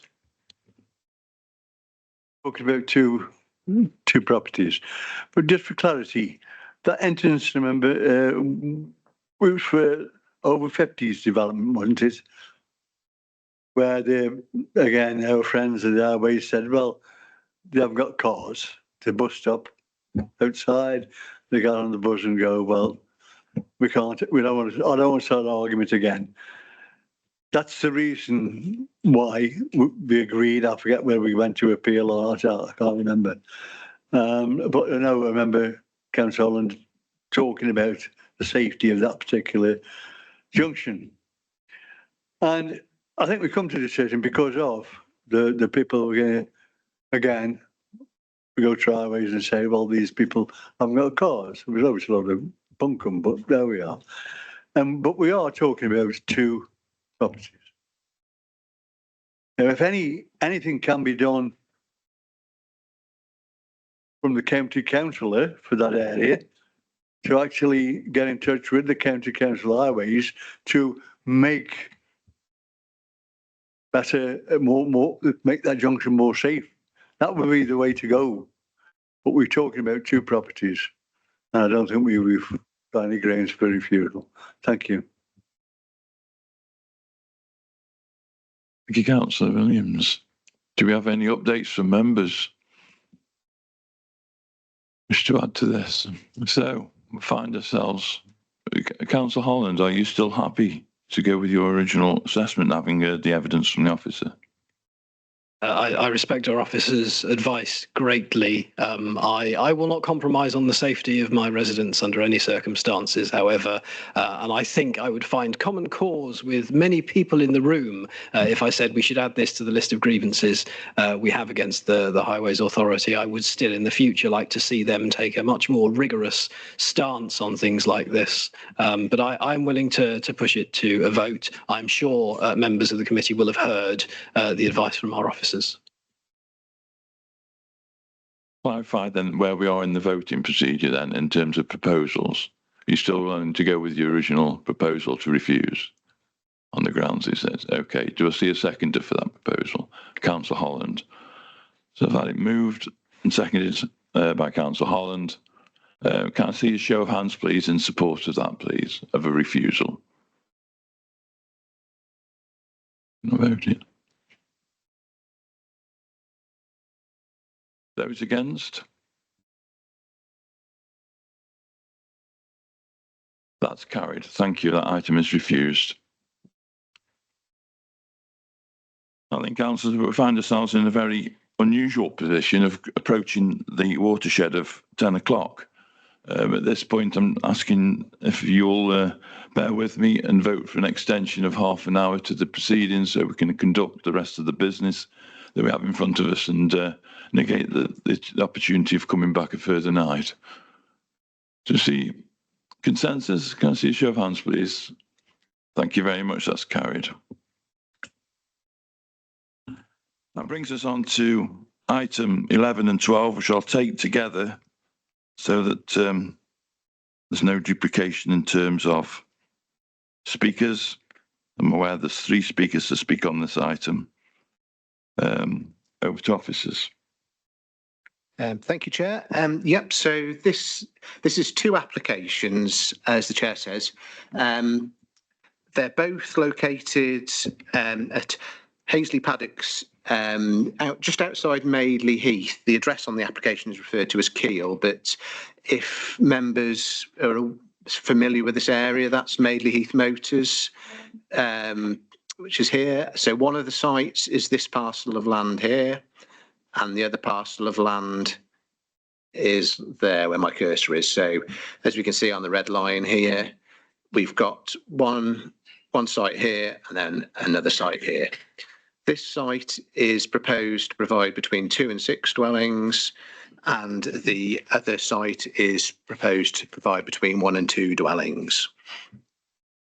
It forms part of a wider land holding comprising of the dwelling and stable blocks, riding menage and 2 paddocks of land. It lies outside the defined settlement boundary and is situated within the North Staffordshire Greenbelt.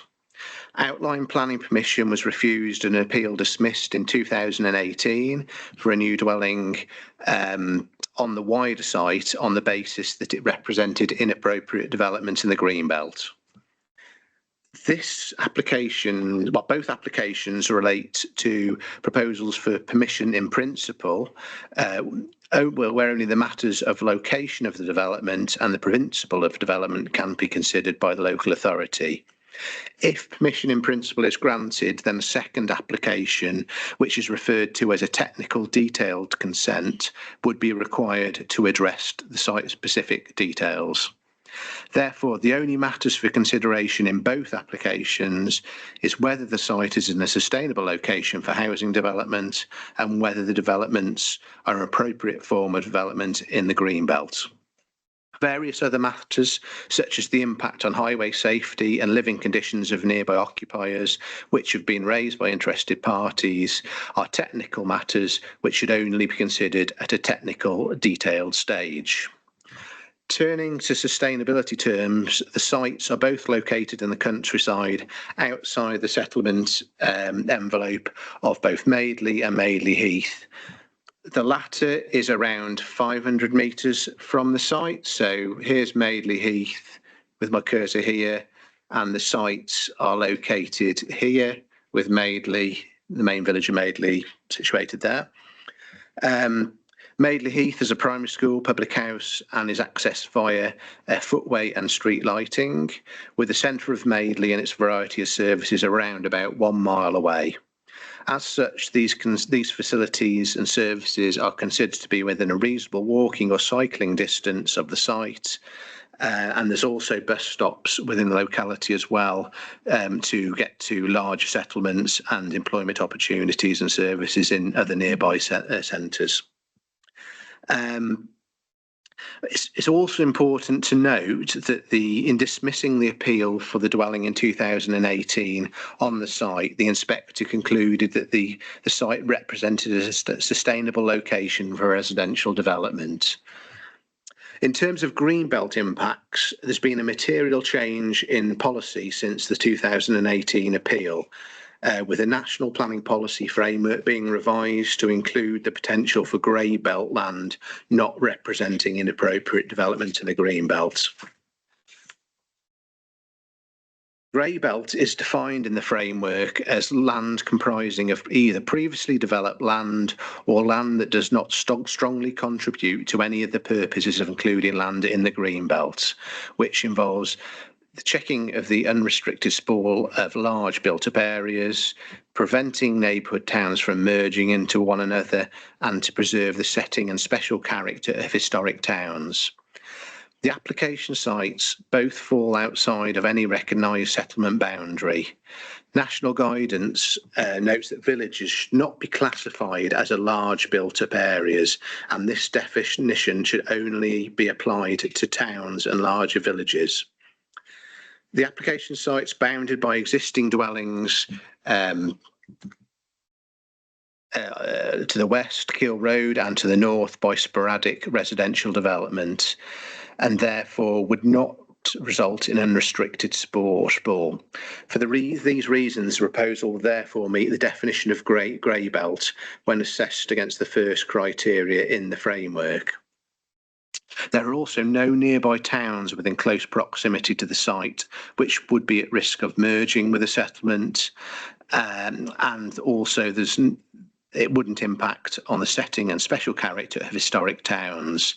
Therefore, it meets the requirements of grey belt within the MPPF, and planning permission is therefore, well, permission in principle is therefore considered to be granted. Thank you, Tom. A number of speakers on this item. Can I call Mr. Michael Dickinson, who's objecting to the scheme? You may begin when you're ready.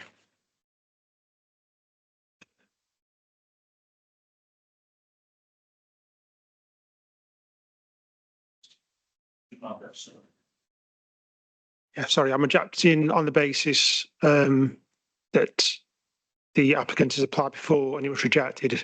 And at the time, I had concerns that the property they wanted to build was overlooking part of my property, which is to the east boundary house, and also the access, which I also have concerns for the other side. The access to both would be quite a steep driveway, and obviously living there, I've got good experience with getting on and off that road. And I don't see how they're going to have multiple houses being serviced by a narrowing driveway with a steep incline.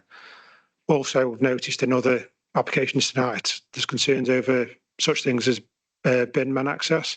There is no pavement. I don't know where they're going to put the bins, because at the moment it's already basically the people live there already block their own driveway to put the bins out. So if there's more houses, where they're going to, where are they going to put the bins? There'll be no pavement.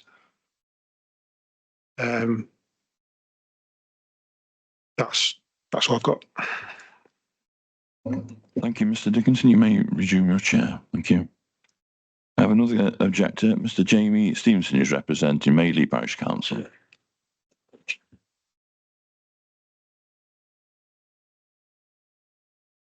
Welcome yourself when you're ready. I'm already on. First of all, sorry it's so late and I'm addressing you this time of night, but I will try and keep it brief. Just to correct an error in the officer's report, Madeley Parish Council did actually object to this in accordance with an extension that was given, which was filed on Friday, which is not highlighted in the officer's report correctly. There's a key principle really that you're looking at here tonight.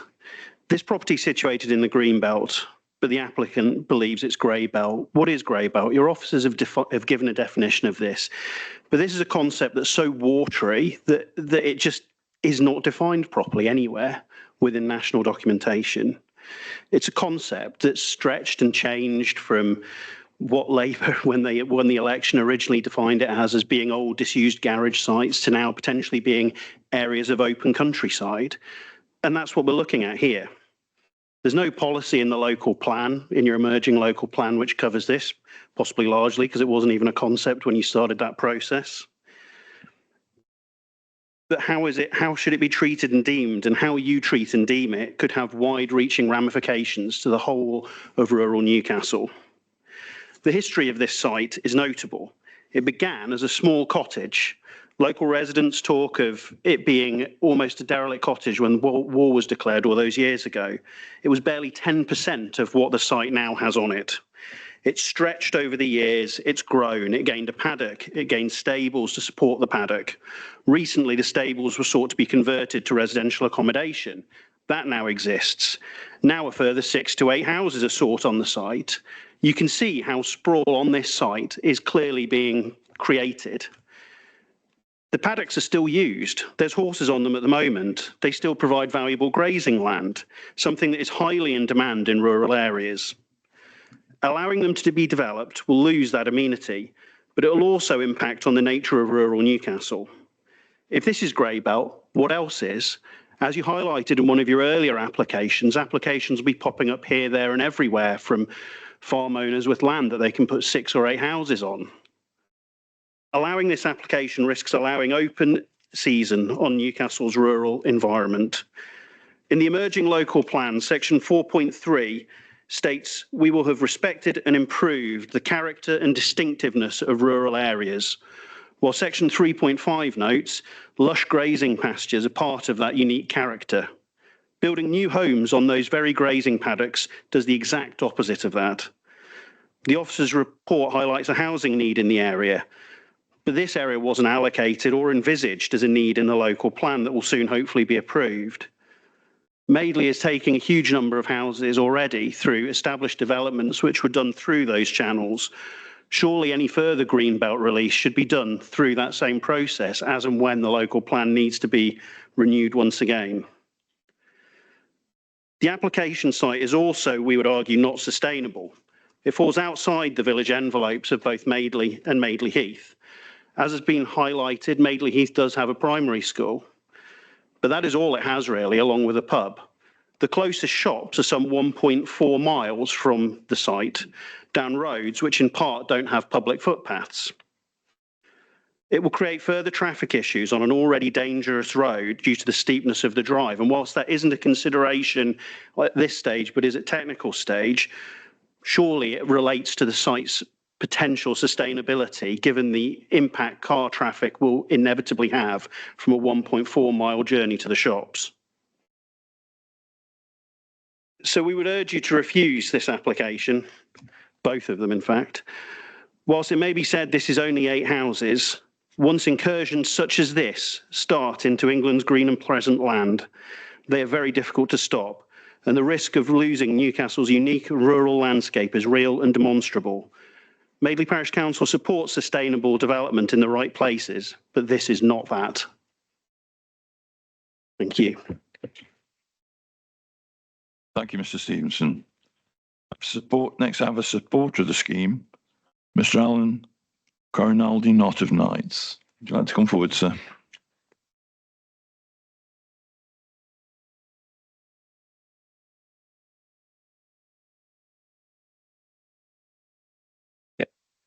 Chair and members of the committee, thank you for the opportunity to speak today in support of these applications, permission in principle, for residential development for up to 6 dwellings on land to the west and 2 dwellings to the east.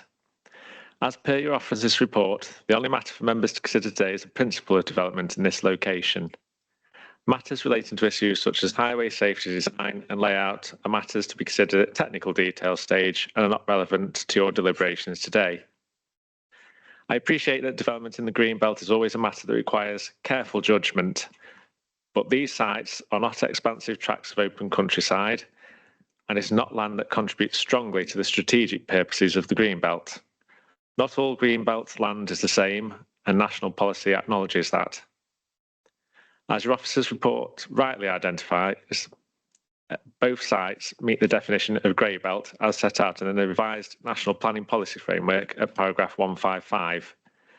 Grey belt land is defined as land within the green belt that does not strongly contribute to key purposes of green belt policy set out at MPPF paragraph 143, namely to prevent urban sprawl, preventing towns from merging and preserving the setting of historic towns. The sites do not contribute meaningfully to any of those purposes. They are bounded by an existing dwellings to the west, Keel Road and the car dealership to the north, residential development to the east, and mature woodland to the south. They are not large open tracts of land, and it is not a risk of creating urban sprawl or merging settlements. As your officer report confirms, while the sites do not fall within a recognised settlement boundary, it's clearly part of a developed corridor, and its development will not undermine the wider green belt. Concerns have been raised about potential merging with Keel Village, but the report rightly concludes that the sites are too distant and the scale of development too limited for that to be a realistic concern. The NPPF now provides a clear framework for assessing development of land that meets the definition of grey belt land. Paragraph 155 sets out 4 criteria, and this proposal meets all of them. Number 1, it utilises grey belt land that does not undermine the green belt's strategic function. There is a demonstrable unmet housing need, as the council cannot currently identify a 5-year housing land supply, triggering the presumption in favour of sustainable development under paragraph 11D. The site is judged to be in a sustainable location with access to the highway network and proximity to existing development, consistent with paragraphs 110 and 115 of the NPPF. And number 4, there are no constraints under footnote 7 of the NPPF that would justify refusal, such as heritage assets, flood risk, or protected habitats. These are modest proposals, and any detailed matters such as highways or residential amenity will be fully addressed at the technical detail stage. But in principle, this proposal is policy compliant, sustainable, and low impact development. The site context is very similar to 2 applications for permission in principle that have been recently approved by the council on 2 grey belt sites opposite the Christmas tree farm in Keel, both of which were modest development proposals upon small sites enclosed by existing development. I understand that members may feel cautious about any green belt development, but I would respectfully suggest that this is not the kind of site green belt policy was designed to protect. It is not an expansive tract of open countryside. It is not visually prominent. It is not strategically sensitive. It is a contained transitional site, and the NPPF now recognises that such land can be developed where appropriate. This is the chance to make a small but meaningful contribution to local housing need in a way that respects the character of the area and the integrity of the green belt. It's a thoughtful, proportionate response to national policy and local circumstances. I therefore respectfully ask members to support the officer's recommendation and grant permission in principle. Thank you. Thank you, Mr. Corinaldi Knott. You may resume your seat. Thank you. Okay, over to members. Councillor Holland. Thank you, Chair. Grey belt. Now, this is another of our fine government's innovations, and it has been defined, so it does appear in the NPPF now. It has been given a definition, and it has the effect of flipping the burden that we would normally be considering. So this is, by default, it's development in the green belt. It is inappropriate automatically unless there are very special circumstances. Otherwise, that test would apply in this case. But now that we have this concept of grey belt, which the government have promoted, the test is somewhat different. It's to say, well, unless you can show that this particular slice of green belt is being used in support of some particular strategic goal, you should treat it the way that you treat any other land. And I think that's unfortunate, the way in which that has been outlined. Can our officers indicate how far this concept general has been litigated? I spoke earlier about, punishment collars for kittens, and we can test the boundaries of these things by referring back to planning appeals. Are there any relevant appeals that would guide us in this, or are our officers basing their recommendation to us on a construction of the government's new policy? Yeah, because it's a relatively new concept, we haven't actually had any appeal decisions relating to grey belt, but we have approved, I think, about maybe 5 of these cases for grey belt development very recently. Yeah, so that's the approach we've been taking. Wish to come back on that, Councillor Holland? With your permission, Chair, when this authority approved those, was it doing so under delegated officer powers? There was a nod there, so they haven't come to this committee yet. I haven't missed a meeting, I'm aware then. The other thing that I would say is the first of the two, land west of Hazley Paddocks, between 2 and 6 for permission in principle seems very permissive. Oh, it might be 2, it might be 3 times as many as that. You go ahead and produce what you think could be valid. Is there a reason why it's phrased so? Other than that's what's been applied for, is there a reason why it's as wide as that? Because I cannot imagine if you have permission in principle to build 6, why you would ever build any less than 6. It seems to be a thing, doesn't it, on these permission principles that they apply a scale to it. I suppose it's a gauge that you could be satisfied that you could get 6 dwellings on this site if it was a higher density, and at the lower end of the scale you could get 2 large executive properties on there potentially. Just on that, there may well be physical constraints on the site that the applicant isn't aware of, and you wouldn't approach that until the technical reserve matters application is made. This is why they probably keep it quite open.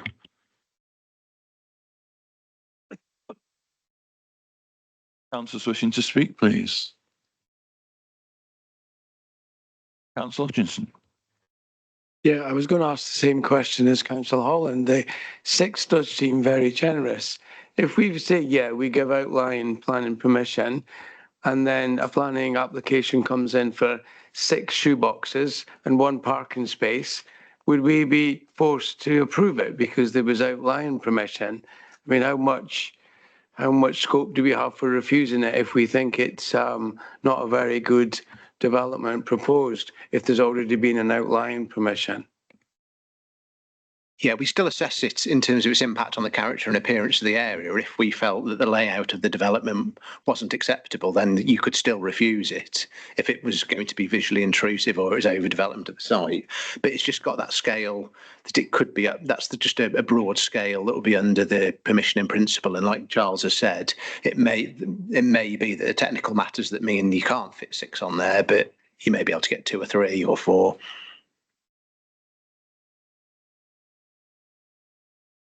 Councillors wishing to speak. Councillor Williams, John. Thank you, Chair. I can't vote for this because we want to see the whole thing, and that Councillor Hutchinson has made a relevant point. We want to see a planning application, whether it's 6 houses or they can be shoeboxes or whatever. And again, services to these protected properties. So I don't think we can, well, I can't vote on these 2 planning applications because there's not enough information there to allow me to. Thank you.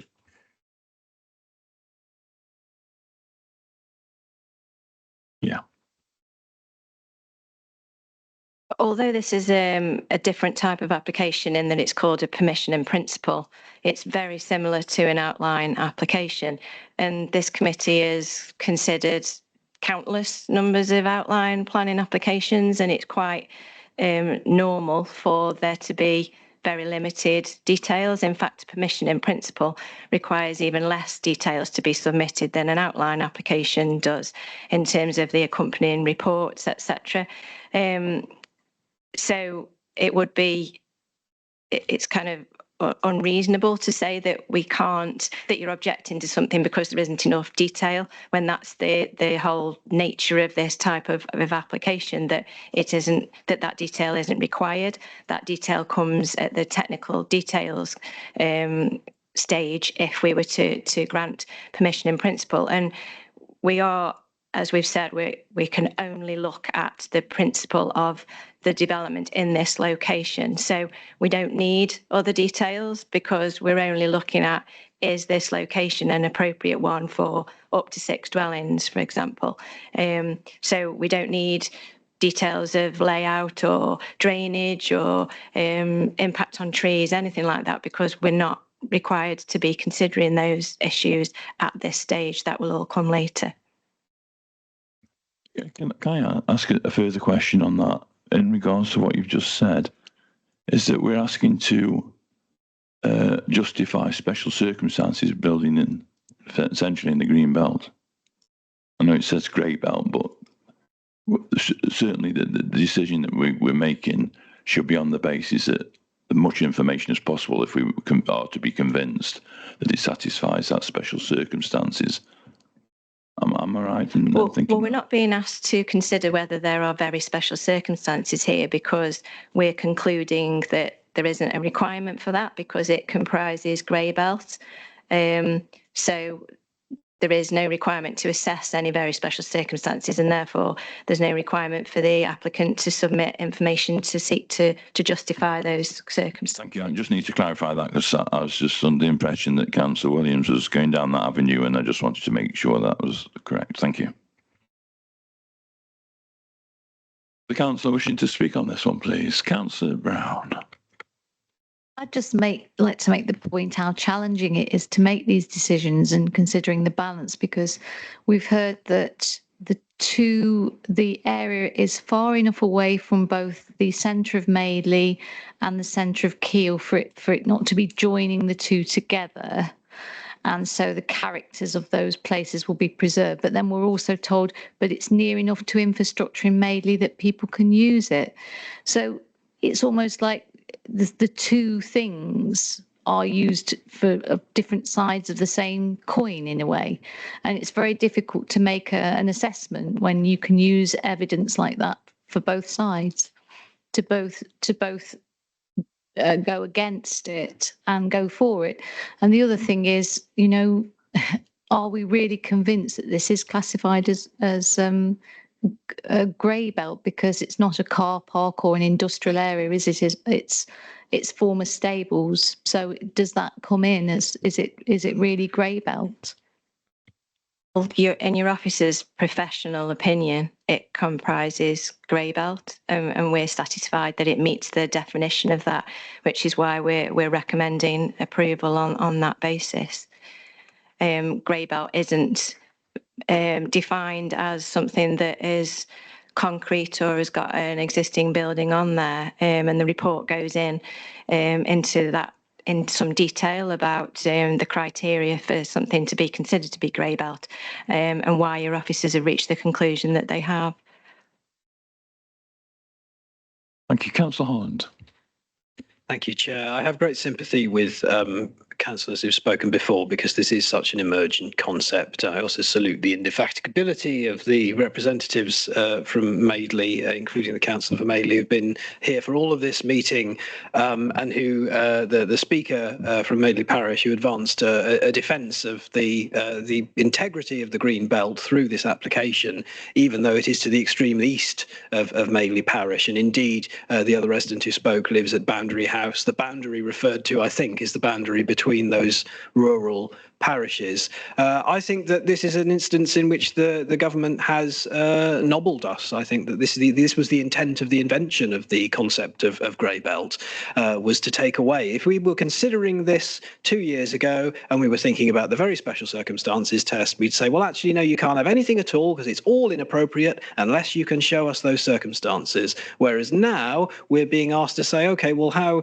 can we say, is this green belt or grey belt? Well, I'm now looking at paragraph 143 of the NPPF. I was referred there by the legal definition of grey belt, which appears in an annex to the NPPF. It's not even a paragraph of its own. It simply explains that when you're looking at the definition of green belt, here are some things which aren't green belt. They are in fact grey belt. Thank you very much, Angela Rayner. I can't see, of the three that are referred to, of the three strategic goals of the green belt that we're allowed to test, that we can refuse on the basis of those. I think it's A, B and D are the ones. This is checking the unrestricted sprawl of large build-up areas, preventing the merging of neighbouring towns into one another, and preserving the setting and special character of historic towns. Well, we can't say that the land we're looking at now is furthering one of those noble objectives. We can say it's good for grazing, which of course it is, and we can say that it's in the green belt, which used to enjoy, prior to this government, a much greater degree of protection across the board. So I'm struggling. I mean, again, I'm in a situation where I cannot find, Mr. Chair, a reason why we can refuse this and do so securely, knowing that the Secretary of State will not come along and overturn us. Sorry, it's very late. Thank you for your input, Councillor Holland. Most welcome. Any councillors like to have a go at a proposal at this point?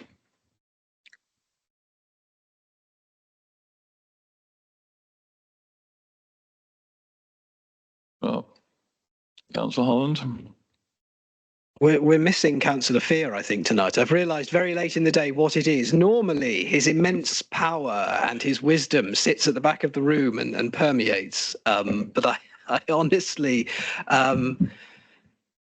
I don't want to move the recommendations printed, but somebody has to. If we accept that either we've got to approve or reject this, if any councillor would like to come forward and say that this is inappropriate development in the green belt and we're against it on that basis, I would be supportive in principle because I know that I think is the right decision. But I also believe that this would be an easy one to be overturned at appeal if that was the case. And we've been on this territory on 4 occasions during this meeting, and I defer to you, Chair, as to whether you want to seek somebody who is prepared to advance refusal or whether we should move on to what I will propose, which is reluctantly to move the recommendation as printed.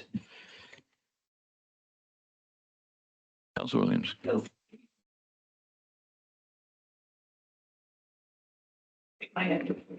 what grounds?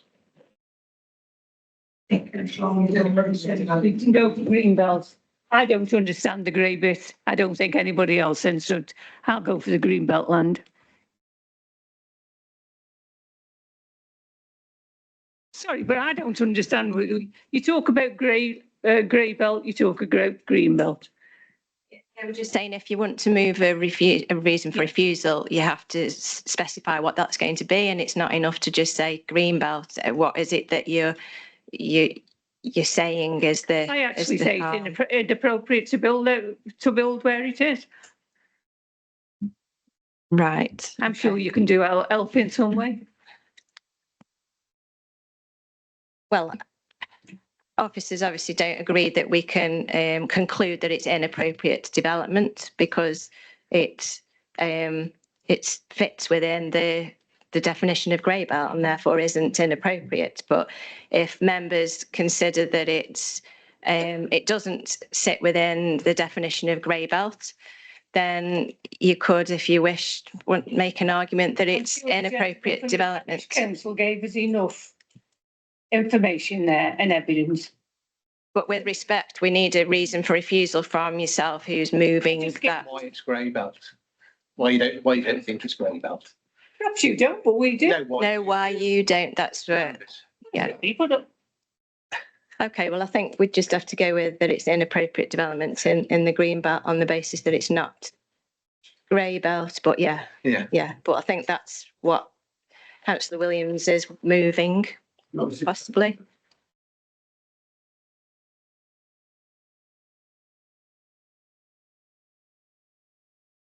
Paul, you can use this one. So late, even the microscope. Yeah.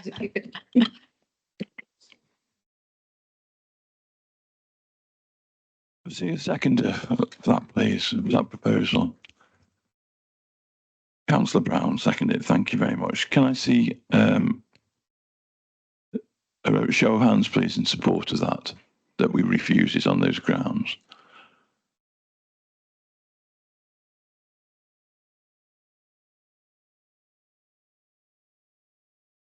And see those against, please.